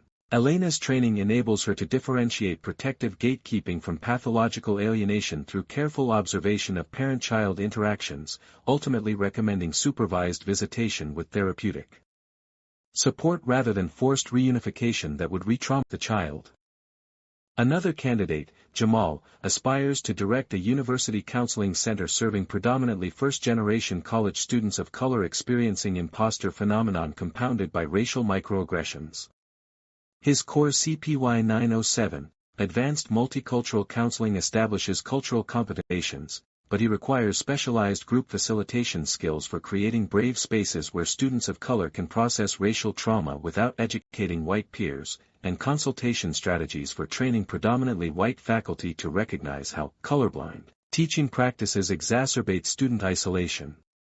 He selects CPY 29, Advanced Group Dynamics and Facilitation, where he learns to structure affinity groups using Yalom's therapeutic factors adapted for racial healing, designing sessions where witnessing others' similar experiences reduces isolation, universality, where senior students modeling vulnerability creates safety for newcomers, imitative behavior. Processing microaggressions within culturally homogeneous spaces builds collective resilience before students re-enter predominantly white classrooms. During his internship, Jamal implements a Scholars of Color collective, using these techniques, with pre-post data showing 40% reduction in imposter phenomenons and qualitative themes of finally feeling seen emerging in exit interviews, outcomes directly attributable to elective training that transformed theoretical multicultural knowledge into culturally specific group interventions. The 3-credit structure per elective reflects intentional design balancing depth with feasibility within a 3-year doctoral timeline. 3 credits typically translate to 45 instructional hours plus 90 to 135 hours of applied learning, sufficient for substantive skill acquisition without overwhelming candidates already managing core coursework, practicum requirements, and dissertation development. This allocation enables electives to function as immersive experiences rather than superficial surveys. CPY 931, Advanced Professional Development might include mock job talks with faculty feedback, grant writing workshops producing actual NIH or foundation proposals, and credentialing navigation sessions demystifying state licensure boards and insurance panel applications. These requiring sustained engagement across a semester rather than weekend workshop formats. The credit consistency, 3 credits each across all 8 electives, ensures equitable workload distribution while signaling equal scholarly value regardless of specialization area, whether a candidate pursues neuroscience-informed trauma treatment or based participatory research. Each elective demands comparable intellectual rigor and applied competence. Elective selection also serves as strategic career positioning within an increasingly specialized mental health marketplace. Consider 2 graduates with identical core PhD training. One completes electives in CPY 27, Play Therapy, CPY 928, Expressive Arts, and CPY 910, Child/Adolescent Counseling. The other selects CPY 921, CBT, CPY 919, Psychopharmacology, and CPY 912, Trauma Counseling. Both doctoral level competence, but their elective portfolios signal distinct practice identities. When a children's hospital seeks a psychologist for its trauma program serving sexually abused children with limited verbal capacity, the first graduate's portfolio demonstrates specialized capacity for nonverbal trauma processing through SANTRE and ART modalities. A hospital recruits for its PTSD clinic serving veterans with comorbid substance use and medication management needs. The second graduate's portfolio evidences integrated understanding of exposure therapy, relapse prevention, and psychopharmacological collaboration. Electives thus function as credentialing signals within ecosystems where employers increasingly seek specialists rather than generalists, particularly in competitive markets where multiple qualified candidates possess similar core credentials. The 8 elective structure also accommodates evolving professional interests across the doctoral trajectory. A candidate entering with interest in career counseling might display passion for supervision while teaching undergraduate courses, shifting elective selection towards CPY 930 to prepare for future faculty roles. Another might begin researching anxiety disorders but encounter unexpected findings about family accommodation patterns that redirect focus towards systemic interventions, prompting selection of CPY 926 despite initial plans for individual therapy electives. This flexibility acknowledges that doctoral formation involves identity exploration. Candidates appropriately refine professional direction as they encounter new populations, methodologies, and theoretical tensions across 3 years of intensive training. Curricula forcing early specialization risk misalignment when candidates' scholarly interests mature through exposure to diverse clinical and research experiences, a reality the elective structure intentionally accommodates by deferring specialization decisions until candidates possess sufficient foundation to make informed choices. Elective coursework further bridges the scholar-practitioner divide by translating research findings into implementable clinical innovations. During CPY 925, Advanced Solution-Focused Therapy, students might examine the empirical literature showing solution-focused brief therapy's efficacy with mandated clients resistant to traditional approaches, then immediately apply village role-playing with simulated clients court-ordered to substance abuse treatment who present with hostility and minimization. They learn to bypass resistance not through confrontation but through exception-finding questions. Tell me about a time last week when you chose not to use despite having opportunity, that activate client agency while gathering clinical data. This immediate application cements understanding in ways literature review alone cannot. When students later design dissertations on engagement strategies for resistant populations, they draw upon embodied knowledge of what questions actually shift client stance versus what remains theoretically elegant but clinically inert. Electives thus function as laboratories where evidence-based practice transforms from abstract concept into lived clinical competence, preparing graduates to implement innovations rather than merely describe them in publications. This elective framework ultimately recognizes that excellence in counseling psychology manifests diversely across contexts, requiring not uniformity of expertise but thoughtful customization where core competencies provide the foundation upon which specialized mastery builds. The 8 3-credit electives offer structured flexibility, enough options to accommodate genuine diversity in scholarly interests and career trajectories, sufficient depth to develop authentic expertise rather than superficial exposure, and intentional integration with core curriculum ensuring specialization never occurs at the expense of foundational competence.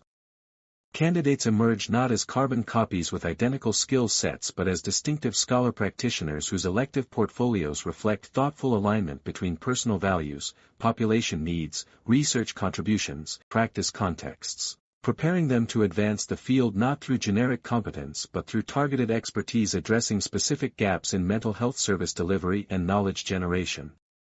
CPY 924 Advanced Humanistic Existential Therapy delivers 3 credits of intensive exploration into therapeutic approaches centered on potential, meaning-making, and authentic presence, domains essential for addressing existential concerns that transcend symptom reduction alone. The course examines self-actualization not as a static destination but as an ongoing process of becoming fully oneself, illustrated through cases like Eleanor, a 68-year-old widow who entered therapy in successful adjustment to retirement and bereavement yet experiencing a persistent sense of emptiness she described as going through motions without feeling alive. Students learn to facilitate self-actualization by creating conditions for authentic expression. When Eleanor initially minimized her grief with statements like, "I should be over this by now," this reflected the underlying yearning. There's part of you that wants to feel fully again, not just function adequately, validating her unspoken desire for vitality rather than reinforcing societal expectations about appropriate grieving timelines. The course distinguishes humanistic self-actualization from toxic positivity by examining where clients pressure themselves toward forced optimism. Students practice holding space for authentic emotional experience, including despair, rage, and ambivalence, as necessary terrain for genuine growth rather than obstacles to be eliminated.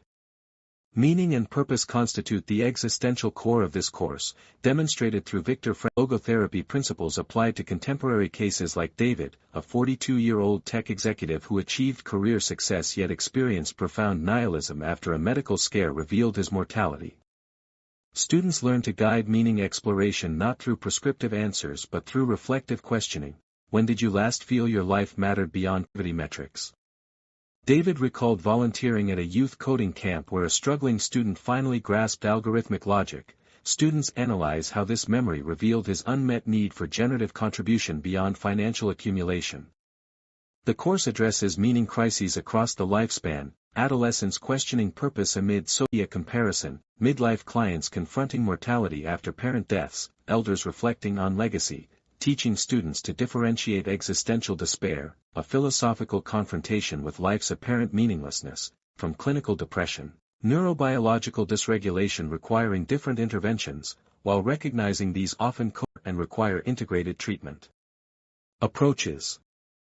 Therapeutic presence emerges as the foundational skill distinguishing humanistic existential practice from technique-driven modalities, defined not as passive silence but as embodied attunement where the therapist's authentic engagement becomes the primary healing agent. Students in cases like Maria, a trauma survivor who intellectualized her abuse history with clinical detachment until her therapist, noticing Maria's hands trembling while describing objective facts, gently stated, "Your body seems to be holding something your words aren't yet ready to say," a moment of presence that bypassed cognitive defenses and opened somatic processing. The course trains students to cultivate presence through mindfulness practices that quiet internal commentary during sessions, allowing genuine responsiveness to emerge rather than scripted interventions. Students analyze video recordings of master therapists demonstrating presence, observing how slight forward leans, sustained eye contact, intensity, and comfortable silence create containers where clients feel truly witnessed rather than worked on. Crucially, the course addresses cultural dimensions of presence, recognizing that sustained eye contact may signal respect in Western contexts but disrespect in some indigenous or Asian cultures, understanding that silence carries different meanings across collectivist versus individualist frameworks, teaching students to adapt presence practices while maintaining authenticity rather than performing culturally stereotyped behaviors. CPY 925, Advanced Solution-Focused Therapy provides 3 credits examining a future-oriented, competency-based approach that deliberately minimizes analysis in favor of amplifying existing strengths and constructing preferred futures. Exception questions form the methodological cornerstone, queries designed to uncover times when problems temporarily receded, revealing client resources often invisible during problem-saturated narratives. Students practice this through cases like a 16-year-old labeled, chronically truant, who initially presented with arms crossed stating, "School sucks." Rather than exploring causes of truancy, students learn to ask exception questions. "Tell me about any day last month when you made it to first period," Jamal reluctantly recalled Tuesday when his favorite teacher covered Black history. The therapist followed with, "What was different that morning?" uncovering that Jamal's grandmother had reminded him of family educational values, a resource, intergenerational wisdom, an exception condition, meaningful curriculum, that became leverage points for change. Students learn to avoid why questions that reinforce problem analysis. Why did you go Tuesday? In favor of descriptive exploration, what helped you get there that day, that keeps focus on replicable conditions. Scaling techniques provide concrete measurement tools for tracking progress in domains typically considered subjective, demonstrated through cases like Sarah, a new mother experiencing postpartum anxiety, described feeling constantly overwhelmed. Students learn to introduce 0 to 10 scales with clear anchors. 0 is when anxiety completely paralyzes you, 10 is when you feel confidently capable as a mother. Where are you today? Sarah rated herself at 3. The therapist then asked what would need to happen for move to a 4, prompting Sarah to identify specific actions within her control, asking partner to handle 7 a.m. feeding twice weekly. Students practice using scales not as assessment tools but as change generators. When Sarah later reported moving to 5, the therapist explored, how did you manage that shift, reinforcing agency rather than attributing change to external factors. The course addresses cultural adaptations, recognizing that some clients from hierarchical cultures may defer to therapist authority by asking, "Where should I be?" requiring reframing to restore client authorship. You're the expert on your life. What would a 6 look like for you specifically? The miracle question serves as the signature intervention for constructing detailed preferred futures, illustrated through cases like Robert, a 55-year-old recently unemployed engineer who presented with hopelessness after 30 years at a single company. Students learn to pose the question with precise wording. Suppose tonight, while you sleep, a miracle happens and this problem is solved, but because you're sleeping, you don't know the miracle occurred. When you wake tomorrow, what small sign would tell you something had changed? Robert initially responded, "I'd have a job," but students learn to gently redirect toward observable behaviors. What would you be doing differently Monday morning even before receiving a job?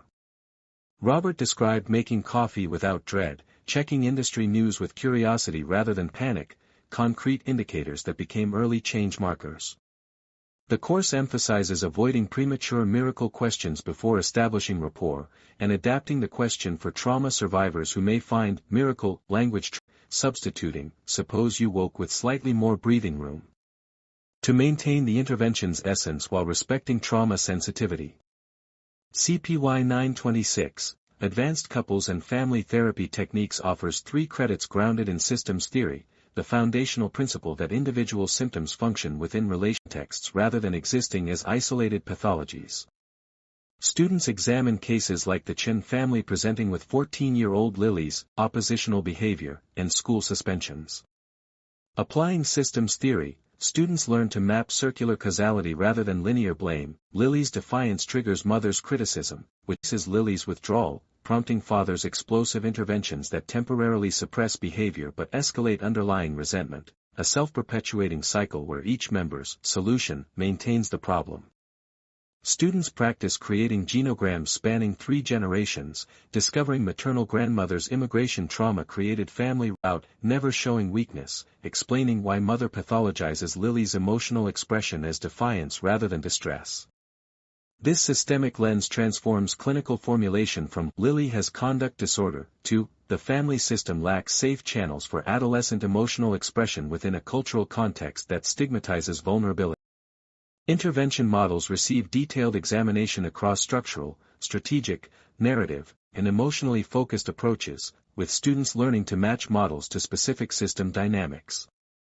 For enmeshed families where boundaries blur, such as adult children living with parents who mediate all decisions, students practice techniques like spatial rearrangement, physically seating family members to reinforce generational boundaries, and boundary-making directives. Parents discuss financial decisions privately before presenting options to adult child. For families trapped in negative interaction cycles like criticism withdrawal, such as Mark criticizing Lena's parenting while Lena draws into phone scrolling, students learn emotionally focused therapies attachment reframing, helping Mark express underlying fear, "I worry our kids won't feel secure if routines slip," beneath criticism, and Lena articulate hurt. "When you criticize my choices, I feel like you see me as incompetent," beneath withdrawal, transforming aerial positions into vulnerable longings that invite connection. The course emphasizes model integration, recognizing that strategic paradoxical interventions, for the next week, criticize each other for 10 minutes daily, might disrupt rigid patterns before transitioning to narrative externalization. How has the criticism been manipulating both of you? Cultural adaptation constitutes a critical dimension throughout the course, demonstrated through cases like the Patel family where grandparents co-residing expected hierarchical decision-making while parents attempted democratic parenting aligned with U.S. norms, creating loyalty conflicts for children caught between cultural worlds. Students learn to avoid imposing Western nuclear family ideals by exploring culturally congruent adaptations, facilitating family meetings where grandparents' wisdom receives honored space while parents retain ultimate authority, creating rituals that bridge generations, grandparents teaching cultural stories while parents set behavioral limits. The course addresses collectivist versus individualist tensions, such as Latino families where familismo prioritizes family harmony over individual expression, teaching students to reframe assertiveness training as family communication that honors both individual needs and collective well-being to maintain cultural resonance. Students examine how immigration status, acculturation gaps between generations, religious values, and experiences of discrimination shape family dynamics, requiring interventions that address systemic oppression alongside interpersonal patterns rather than pathologizing cultural differences as dysfunction. CPY 927, Play Therapy delivers 3 credits focused on developmentally appropriate intervention for children ages 3 to 12 who lack cognitive or emotional capacity for traditional talk therapy.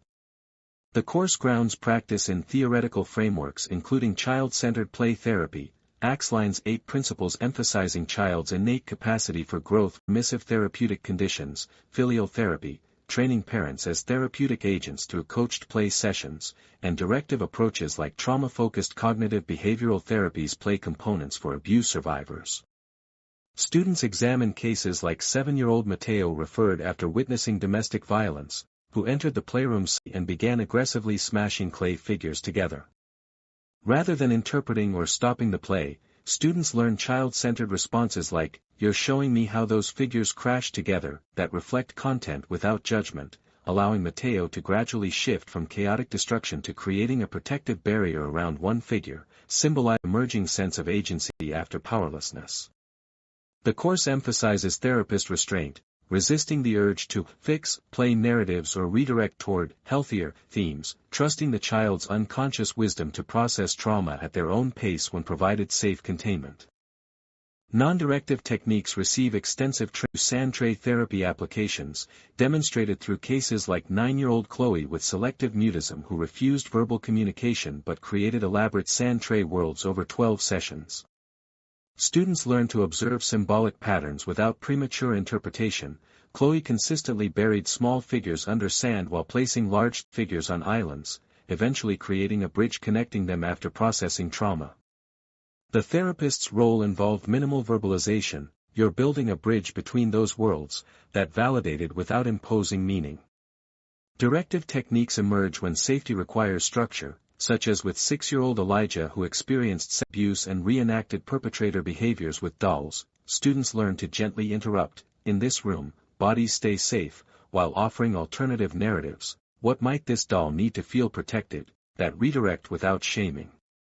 The course addresses cultural dimensions of play, recognizing that some cultures view unstructured play as rather than therapeutic, requiring psychoeducation with parents about play's developmental necessity, adapting materials to reflect children's cultural backgrounds, including dolls with diverse skin tones, cultural clothing options, to facilitate identification and expression.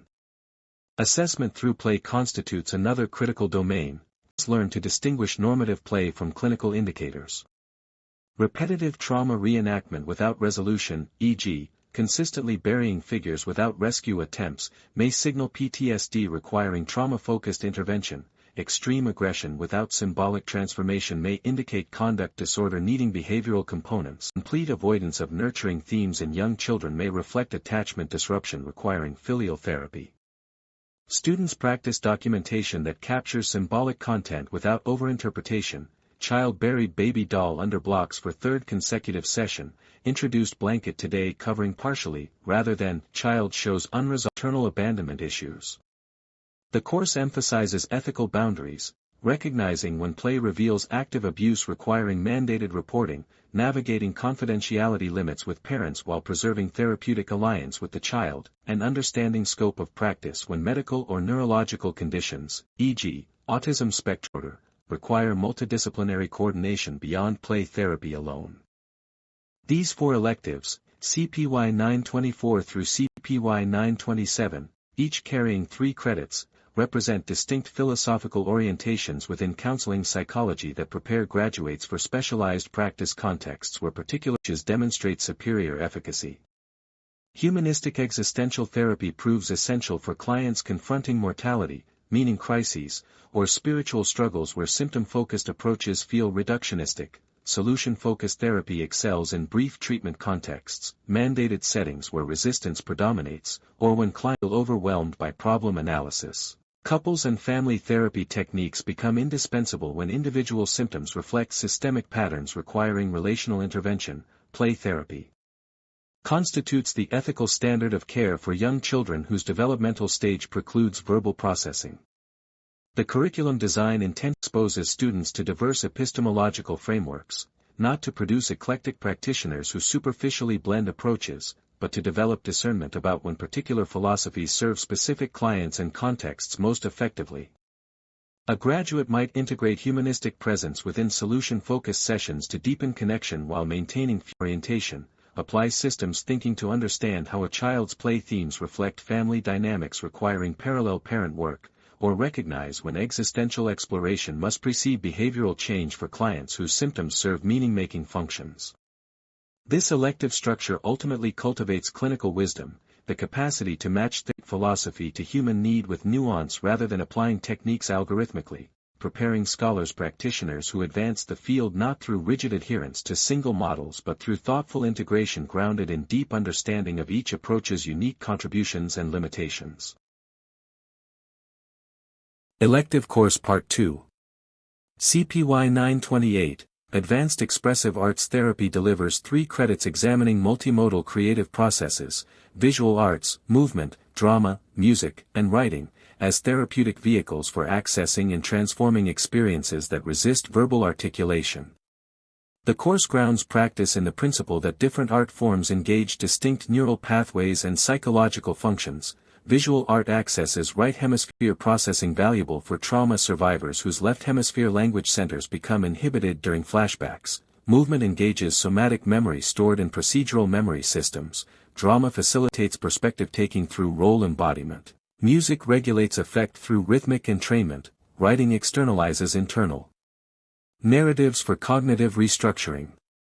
Students explore integrated applications through cases like Aisha, a 32-year-old refugee who survived torture but experienced dissociation when attempting verbal trauma narratives.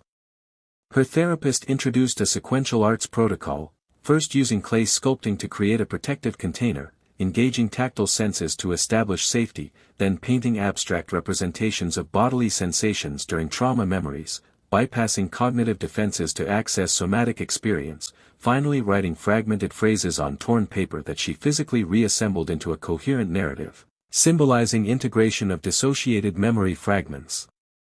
Students learn to sequence modalities intentionally rather than randomly alternating forms, recognizing that premature verbal processing after visual expression may re-traumatize if somatic regulation hasn't been established first. The course emphasizes non-interpretive witnessing as foundational to ethical expressive arts practice. Students learn to reflect process rather than impose meaning. You use dark colors covering the entire page, rather than interpreting content. This represents your depression, honoring the client's authorship of symbolic material. This proves critical in multicultural contexts. When 12-year-old Carlos, a first-generation Mexican-American, drew a family portrait with himself smaller than siblings, a culturally uninformed therapist might interpret low self-esteem. A trained expressive arts therapist explores meaning collaboratively. Tell me about the sizes in your drawing, discovering Carlos depicted himself smaller because he's youngest. A culturally normative representation rather than pathology. Students practice adapting materials for diverse populations, using natural materials like stones and leaves for indigenous clients whose traditions honor earth elements, incorporating calligraphy for East Asian clients where brushwork carries cultural significance, ensuring art supplies reflect diverse skin tones to facilitate identification in self-portraits. The course addresses trauma-specific protocols like the trauma-informed expressive arts therapy model where students learn to establish safety through predictable art rituals before processing traumatic material, recognize when art-making triggers dysregulation requiring grounding interventions, and understand ethical boundaries around displaying or storing client artwork that may contain traumatic content requiring confidential handling. CPY 929, Advanced Group Dynamics and Facilitation provides 3 credits focused on the complex interpersonal processes that emerge when multiple individuals interact within therapeutic containers, moving beyond basic group counseling skills to sophisticated management of emergent phenomena. Students examine Yalom's 11 therapeutic factors not as static concepts but as dynamic processes requiring facilitator cultivation. When universality emerges spontaneously as members discover shared experiences, I thought I was the only one who felt this way. Skilled facilitators amplify rather than interrupt the moment, when interpersonal learning occurs through here and now feedback. When you interrupted Maria, I felt dismissed too. Facilitators help members process the interactions. Meaning rather than moving prematurely to problem solving. The course trains students to recognize and intervene in challenging dynamics through realistic scenarios like a therapy group for anxiety disorders where David consistently arrives late, creating tension. Novice facilitators might address this individually outside group or ignore it to avoid conflict. Advanced facilitators bring it into the group process. I noticed David's lateness has happened 3 times. What's happening in the group when this occurs? Uncovering that members feel David doesn't value their time, while David reveals he experiences pre-group anxiety about sharing. Transforming a behavioral issue into rich material about vulnerability, trust, and group norms. Cohesion development receives detailed examination across Tuckman stages: forming, storming, norming, performing, with students learning stage-appropriate interventions. During storming, when conflicts emerge between members advocating different coping strategies, medication versus mindfulness for anxiety, students practice facilitating productive conflict by framing differences as complementary resources rather than oppositions. Both approaches have evidence. What might we learn from each perspective, while maintaining psychological safety? The course addresses diversity dynamics explicitly. When a white member makes a microaggressive comment to a black member in a grief group, "You seem so strong, you're handling this better than I am," students learn to intervene by naming the impact. Comments about strength can carry racialized expectations for black women to suppress grief, exploring intention without excusing harm, and facilitating repair that restores connection while educating about systemic patterns. Students practice managing monopolizers not through shaming but through structured techniques like round robins, ensuring equal airtime, supporting silent members through low-risk entry points. Would you be willing to share one word describing your experience today, rather than putting them on the spot, and navigating subgroup formation when cliques develop that exclude peripheral members? Interventions requiring nuanced judgment about when to disrupt versus when to allow natural social processes. Specialized group formats receive attention, including psychoeducational groups for specific populations, e.g., DBT skills groups for borderline personality features where students learn to balance skills instruction with processing emotional reactions to practice, support groups for stigmatized conditions, e.g., HIV+ support groups where confidentiality management becomes paramount, and process groups in intensive settings like partial hospitalization programs where acute symptoms require containment alongside interpersonal work. Students learn documentation specific to group contexts, capturing group-level dynamics. Group challenged Maria's self-criticism collectively, alongside individual progress without violating confidentiality by attributing statements to specific members in written records. The course emphasizes facilitator self-awareness through examining countertransference in group contexts. When a facilitator feels irritated by a dependent member, students explore whether this reflects the member's actual behavior or the facilitator's discomfort with neediness stemming from their own history, requiring supervision to maintain therapeutic neutrality while acknowledging that group facilitators inevitably become objects of transference from multiple members simultaneously. Creating complex relational matrices requiring sophisticated management. CPY 930. Advanced Supervision and Consultation in Counseling Psychology offers 3 credits preparing doctoral candidates for gatekeeper roles, ensuring clinical competence and ethical practice across mental health systems.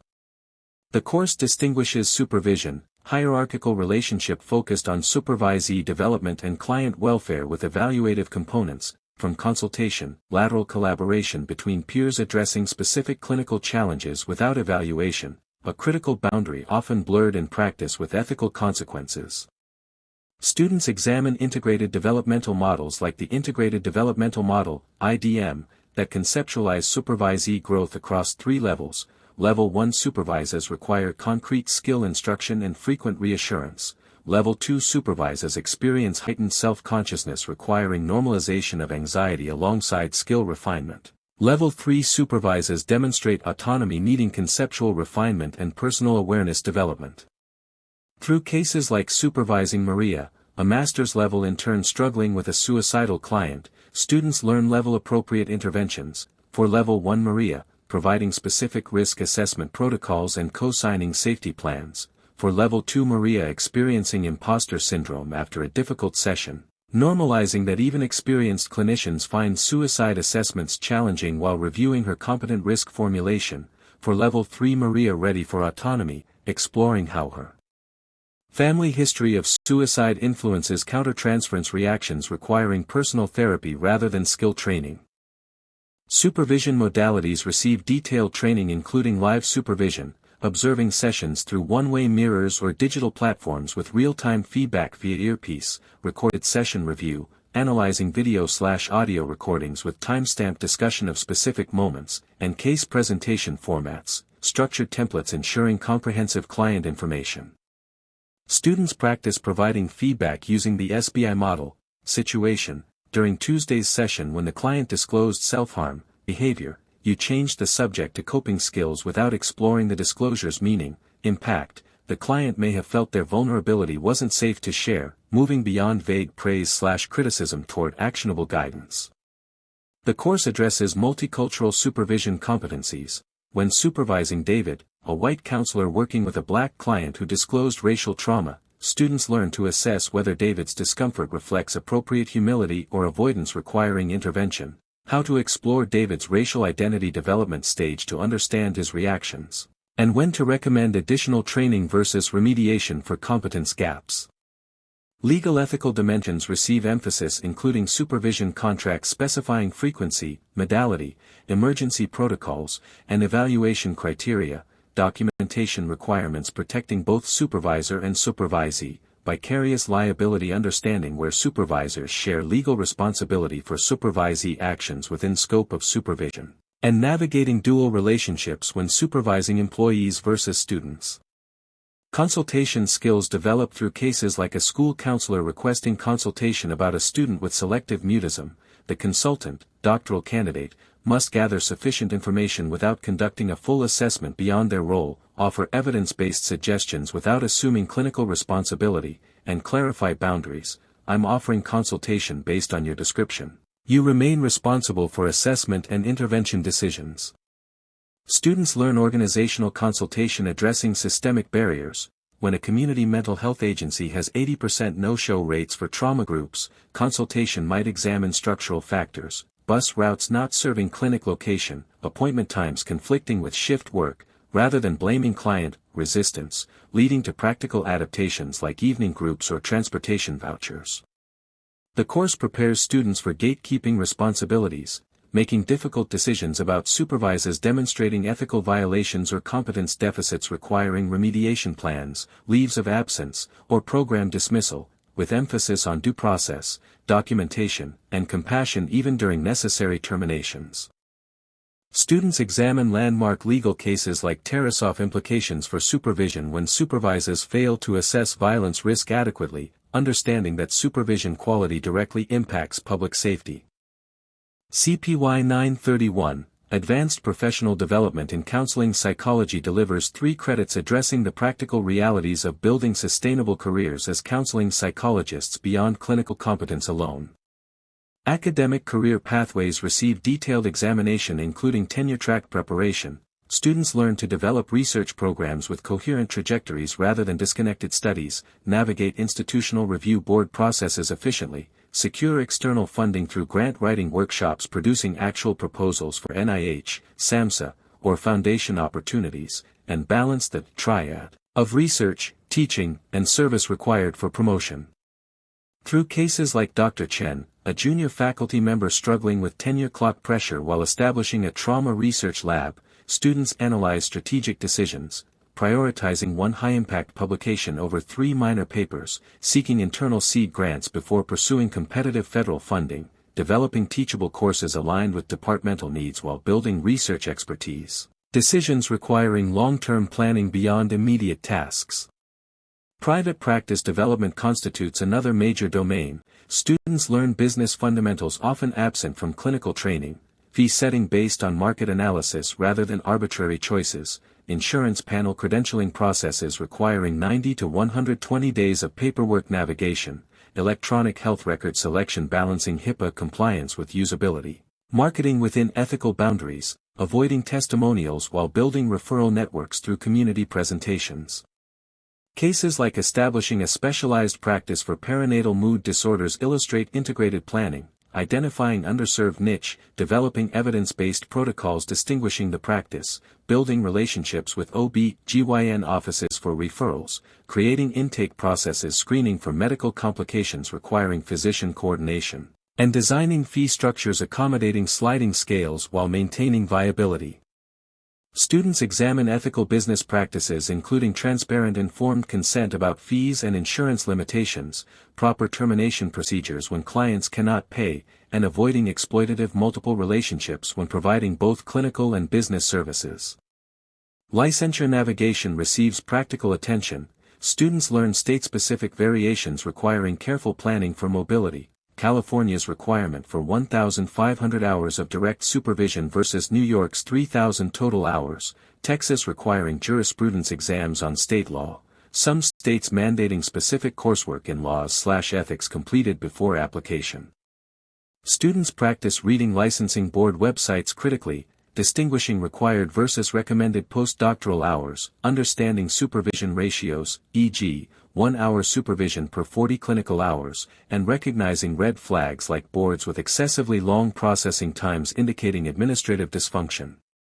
The course addresses professional identity development beyond credentials. Students explore specialization decisions balancing personal passion with market needs, ethical considerations when developing niche practices serving marginalized populations without exploiting vulnerability, and maintaining professional vitality through consultation groups. Continuing education aligned with growth edges rather than merely fulfilling requirements, and intentional work-life integration preventing burnout. That compromises clinical judgment.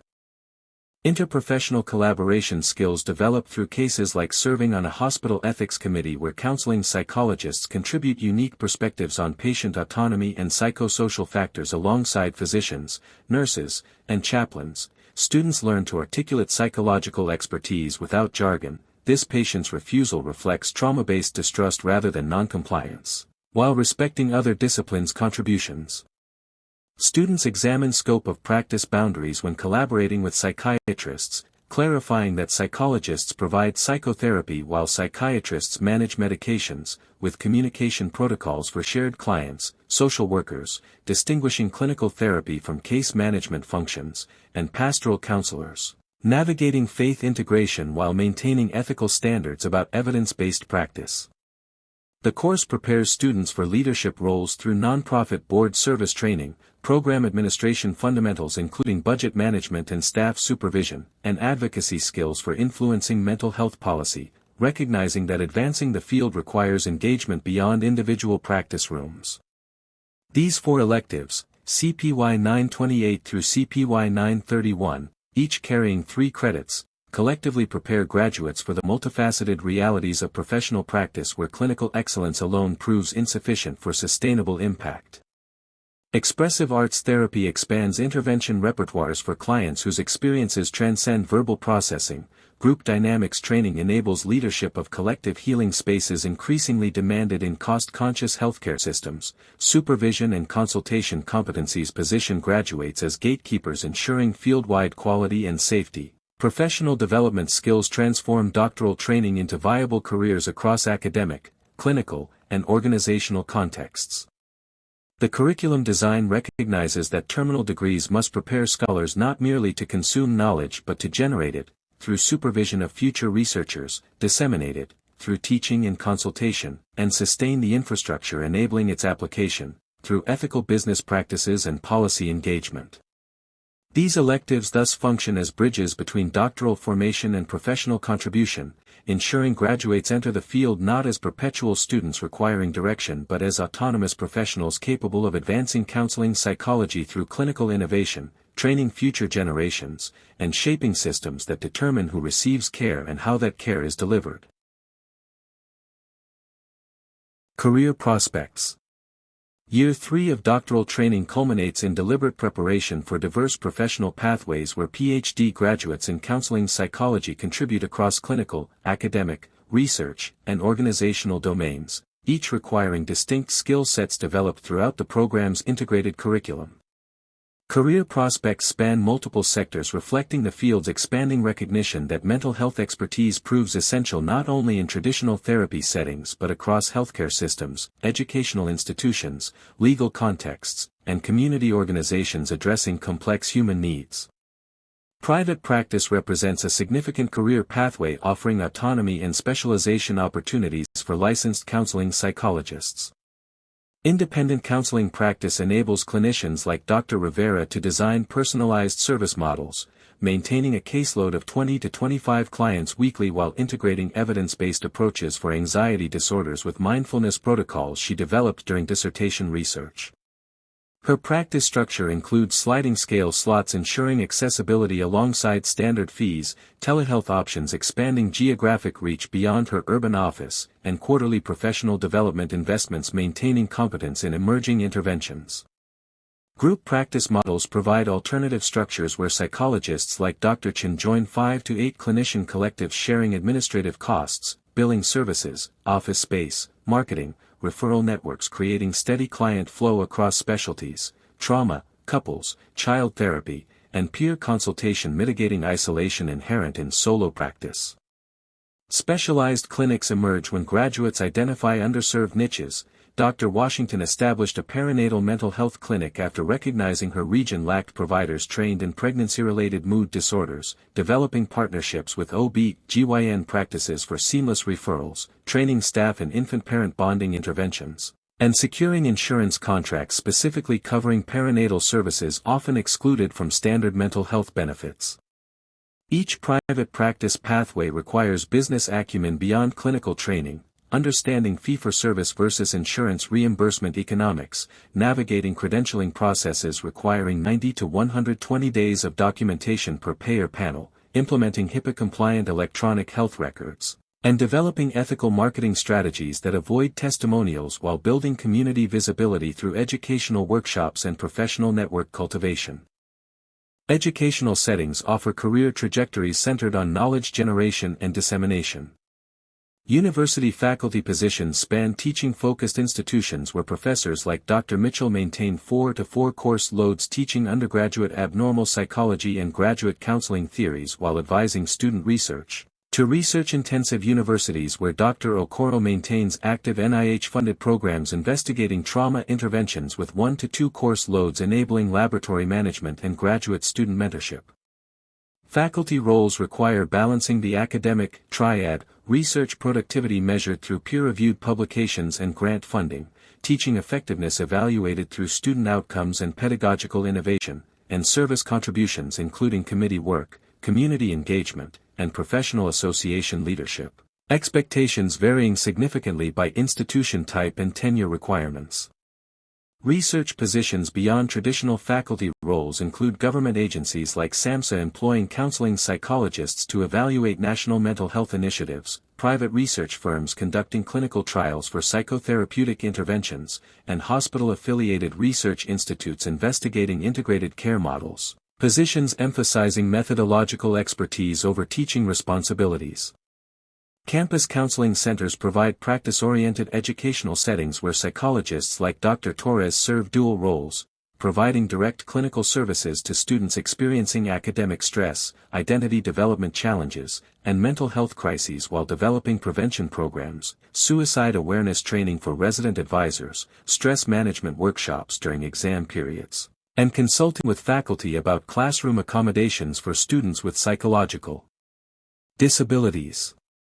These settings demand specialized knowledge of developmental transitions unique to emerging adulthood, crisis response protocols for campus emergencies, and ethical navigation of mandatory reporting requirements within educational contexts. Specialized fields enable graduates to develop deep expertise addressing particular populations or intersecting disciplines. Child and adolescent psychology requires developmental sophistication beyond generalist training. Dr. Patel maintains a practice exclusively serving ages 3 to 18, utilizing play therapy for pre-verbal trauma processing, adapting CBT protocols with developmentally appropriate metaphors for anxiety disorders in elementary students, and navigating complex consent dynamics where parents hold legal authority while adolescents possess developing autonomy requiring assent. Health psychology positions counseling psychologists within medical settings addressing mind-body intersections. Dr. Nguyen works in a pain management clinic collaborating with physicians to reduce opioid reliance through biofeedback training, cognitive restructuring of pain catastrophizing, and behavioral activation maintaining function despite chronic symptoms, requiring fluency in medical terminology and understanding of pharmacological interactions when coordinating care. Forensic psychology applies clinical expertise within legal systems. Dr. Reynolds conducts court-ordered evaluations assessing competency to stand trial, provides expert testimony on psychological impact of trauma in civil litigation, and develops rehabilitation programs for incarcerated populations, requiring mastery of legal standards, e.g., Daubert criteria for expert testimony admissibility, meticulous documentation surviving cross-examination, and ethical navigation of dual roles where therapeutic relationships become contraindicated during forensic assessments. Leadership roles leverage clinical expertise toward systems-level impact beyond individual client work. Program directors like Dr. Flores oversee community mental health clinics serving 500-plus clients monthly, managing budgets, allocating resources across sliding scale services, supervising 15 master's-level clinicians requiring weekly individual and group supervision, developing quality improvement initiatives tracking outcome metrics, symptom reduction, retention rates, and navigating regulatory compliance with state licensing boards and insurance contracts, responsibilities demanding administrative training often acquired through electives like CPY 931. Clinical supervisors serve as gatekeepers ensuring field-wide competence. Dr. Washington provides 2 to 4 hours weekly supervision to pre-licensed clinicians navigating complex cases, suicide risk assessment, ethical dilemmas about confidentiality limits, modeling ethical decision-making frameworks while fulfilling legal responsibilities for supervisee actions within scope of supervision, requiring sophisticated judgment about when supervisors need remediation versus termination from training. Programs. Healthcare administrators with counseling psychology backgrounds bring unique understanding of clinical workflows to executive roles.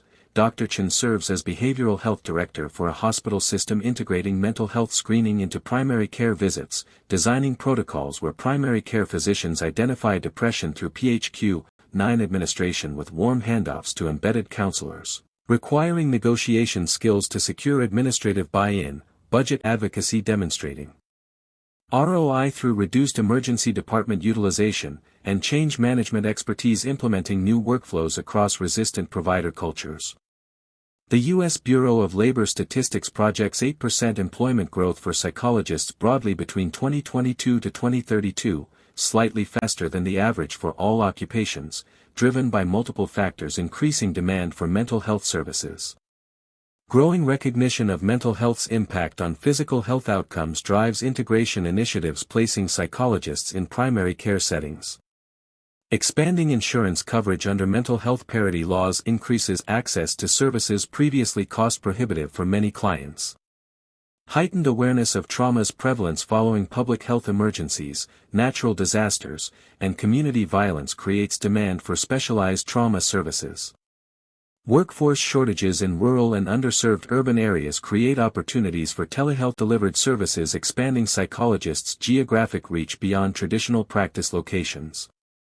However, this aggregate statistic masks significant variation by specialty area and geographic region. Rural communities may experience 15% plus growth due to severe provider shortages while saturated urban markets see minimal expansion. Child psychology and geropsychology specialties project above-average growth due to demographic shifts while some traditional practice areas face market saturation.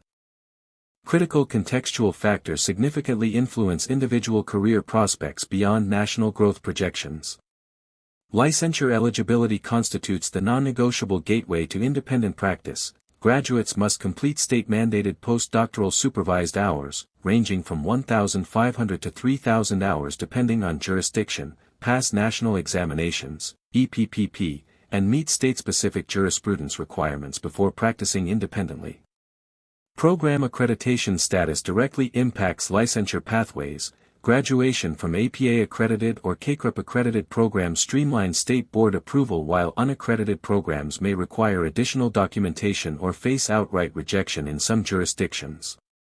Geographic mobility requires understanding reciprocity limitations.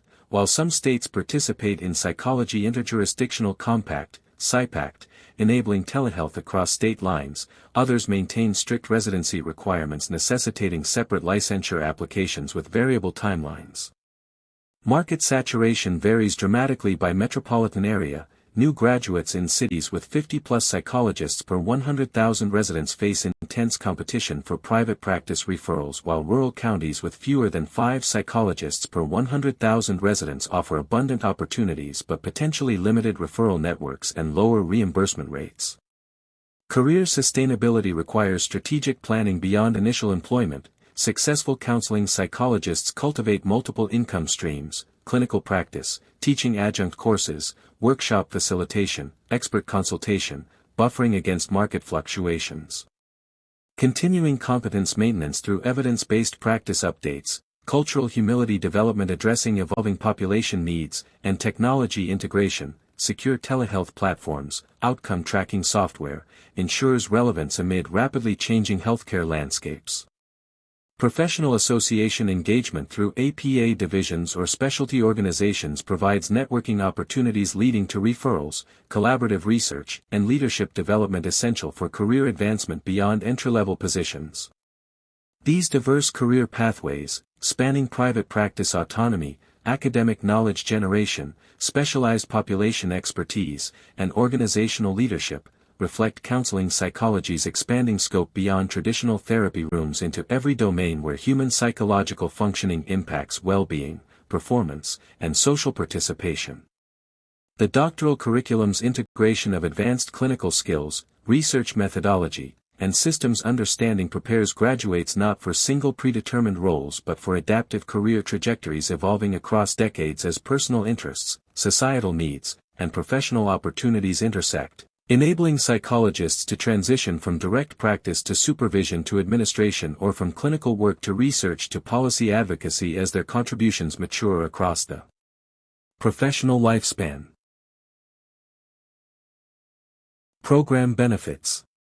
The 100% online format represents a deliberate pedagogical design enabling doctoral candidates to pursue advanced training in counseling psychology without geographic relocation or vocational disruption, particularly valuable for working professionals maintaining clinical practices, educators teaching in academic settings, or individuals with family caregiving responsibilities that preclude residential study. This delivery model leverages asynchronous learning platforms where students access pre-recorded lectures demonstrating advanced therapeutic techniques, such as role-play videos showing emotion-focused interventions with couples, participate in scheduled synchronous seminars via video conferencing for real-time case consultation with faculty, and engage in threaded discussions analyzing research articles with peers across time zones. Students like Dr. Amina, a licensed counselor serving rural communities in Kenya, complete coursework after clinic hours while maintaining her essential mental health services, submitting video recordings of her therapeutic work, with client consent and identifiers removed, for faculty feedback on advanced intervention skills, participating in 3 a.m. synchronous sessions to accommodate U.S.-based faculty office hours, and collaborating on research projects with classmates in Brazil and Canada. Through shared digital workspaces.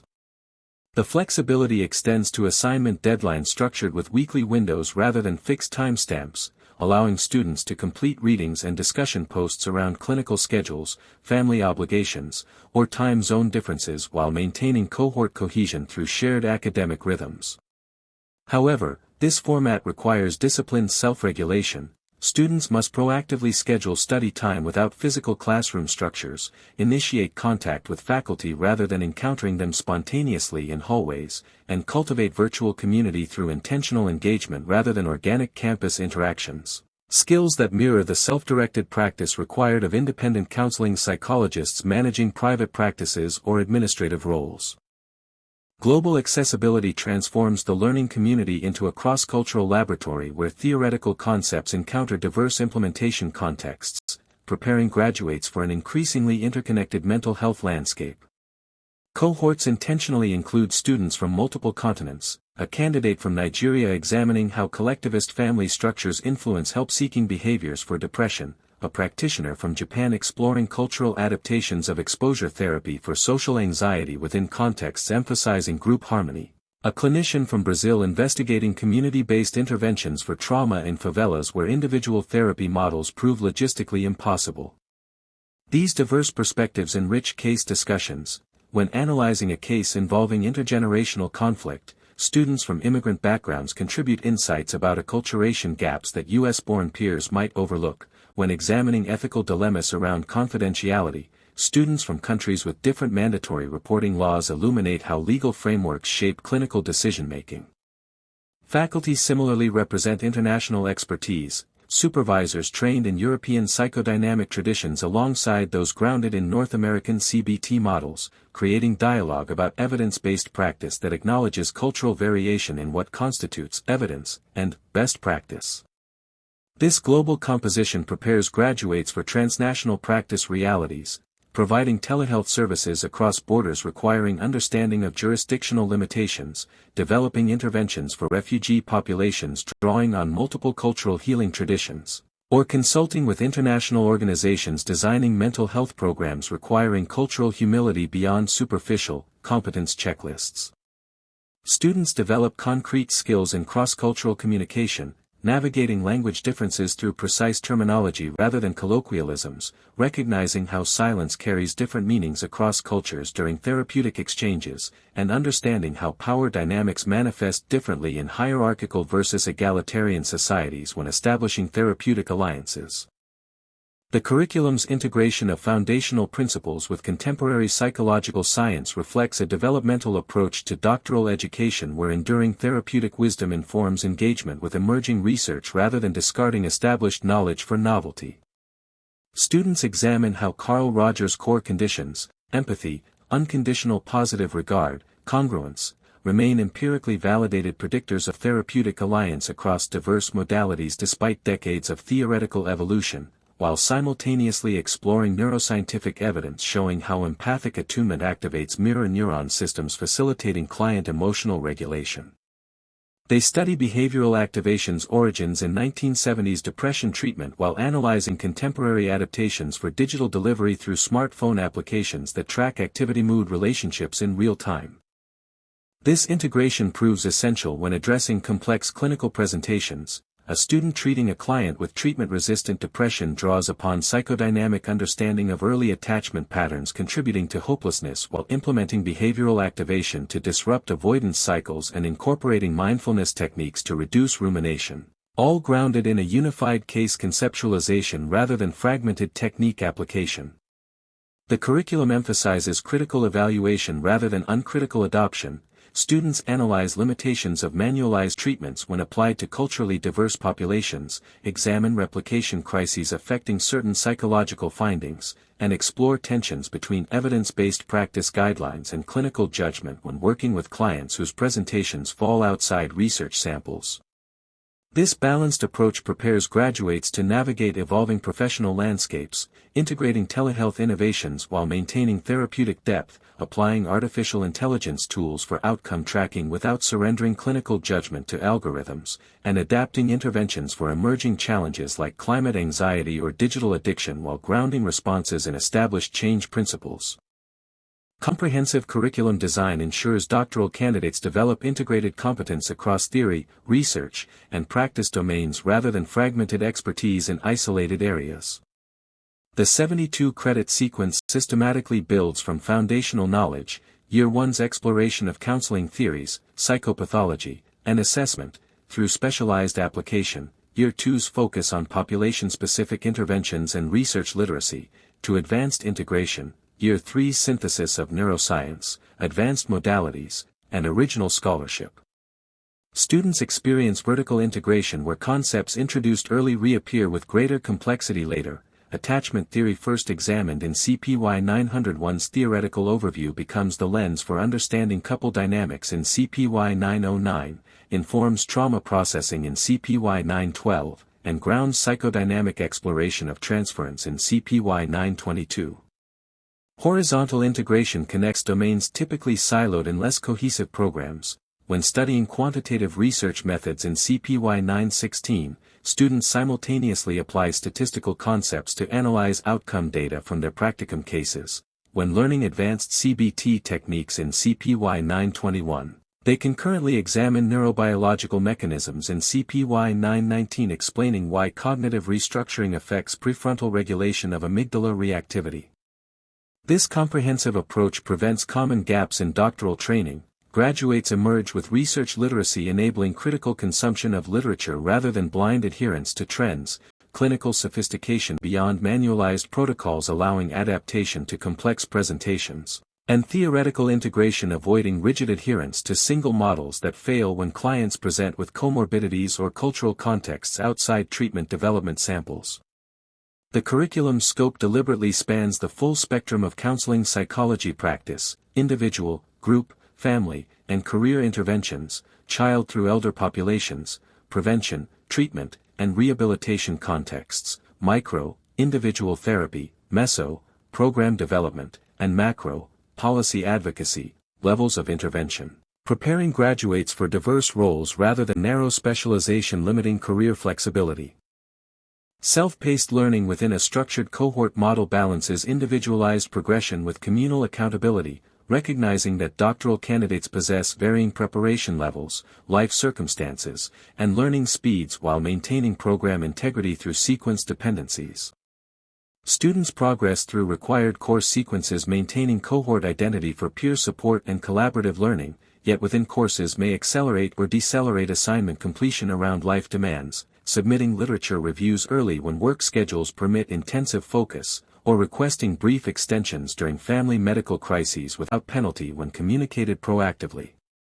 This flexibility proves essential for adult learners balancing multiple roles. A single parent might complete readings during children's school hours and participate in discussions after bedtime. A clinician managing a heavy caseload might cluster coursework during slower clinical periods while maintaining minimum weekly engagement. The program establishes clear guardrails preventing problematic procrastination. Courses maintain 14 to 16-week durations with milestone deadlines, proposal drafts, data collection completion, ensuring steady progress toward degree completion within the 3-year framework, while faculty monitor engagement patterns flagging students showing concerning disengagement for proactive support rather than punitive measures. This approach acknowledges adult learning principles. Doctoral candidates bring rich clinical experience informing their engagement with advanced material, requiring pedagogical respect for prior knowledge rather than treating them as empty vessels. They learn most effectively when connecting new concepts to existing practice challenges rather than abstract theory alone. And they require autonomy in learning processes while benefiting from structured guidance ensuring comprehensive coverage of essential competencies. The self-paced element extends to specialization choices. Students select electives aligned with emerging research interests or practice goals rather than predetermined tracks, creating individualized pathways within the comprehensive framework that honor unique professional trajectories while ensuring foundational competencies remain intact across all graduates. These program benefits collectively address significant barriers historically limiting access to doctoral education, geographic constraints requiring relocation to campus-based programs, rigid scheduling incompatible with professional practice, cultural homogeneity limiting perspective diversity, fragmented curricula producing narrow expertise, and inflexible pacing excluding talented candidates with complex life circumstances.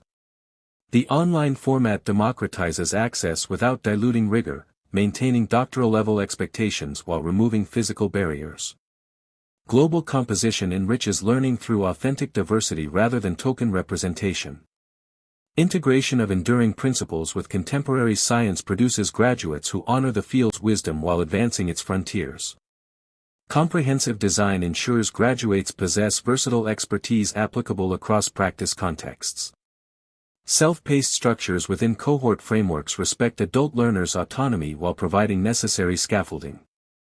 Together, these features create an educational environment where diverse candidates can develop into scholar practitioners capable of addressing complex mental health needs across varied cultural, geographic, and systemic contexts, preparing not merely for first jobs but for evolving careers spanning decades of professional contribution to counseling psychology.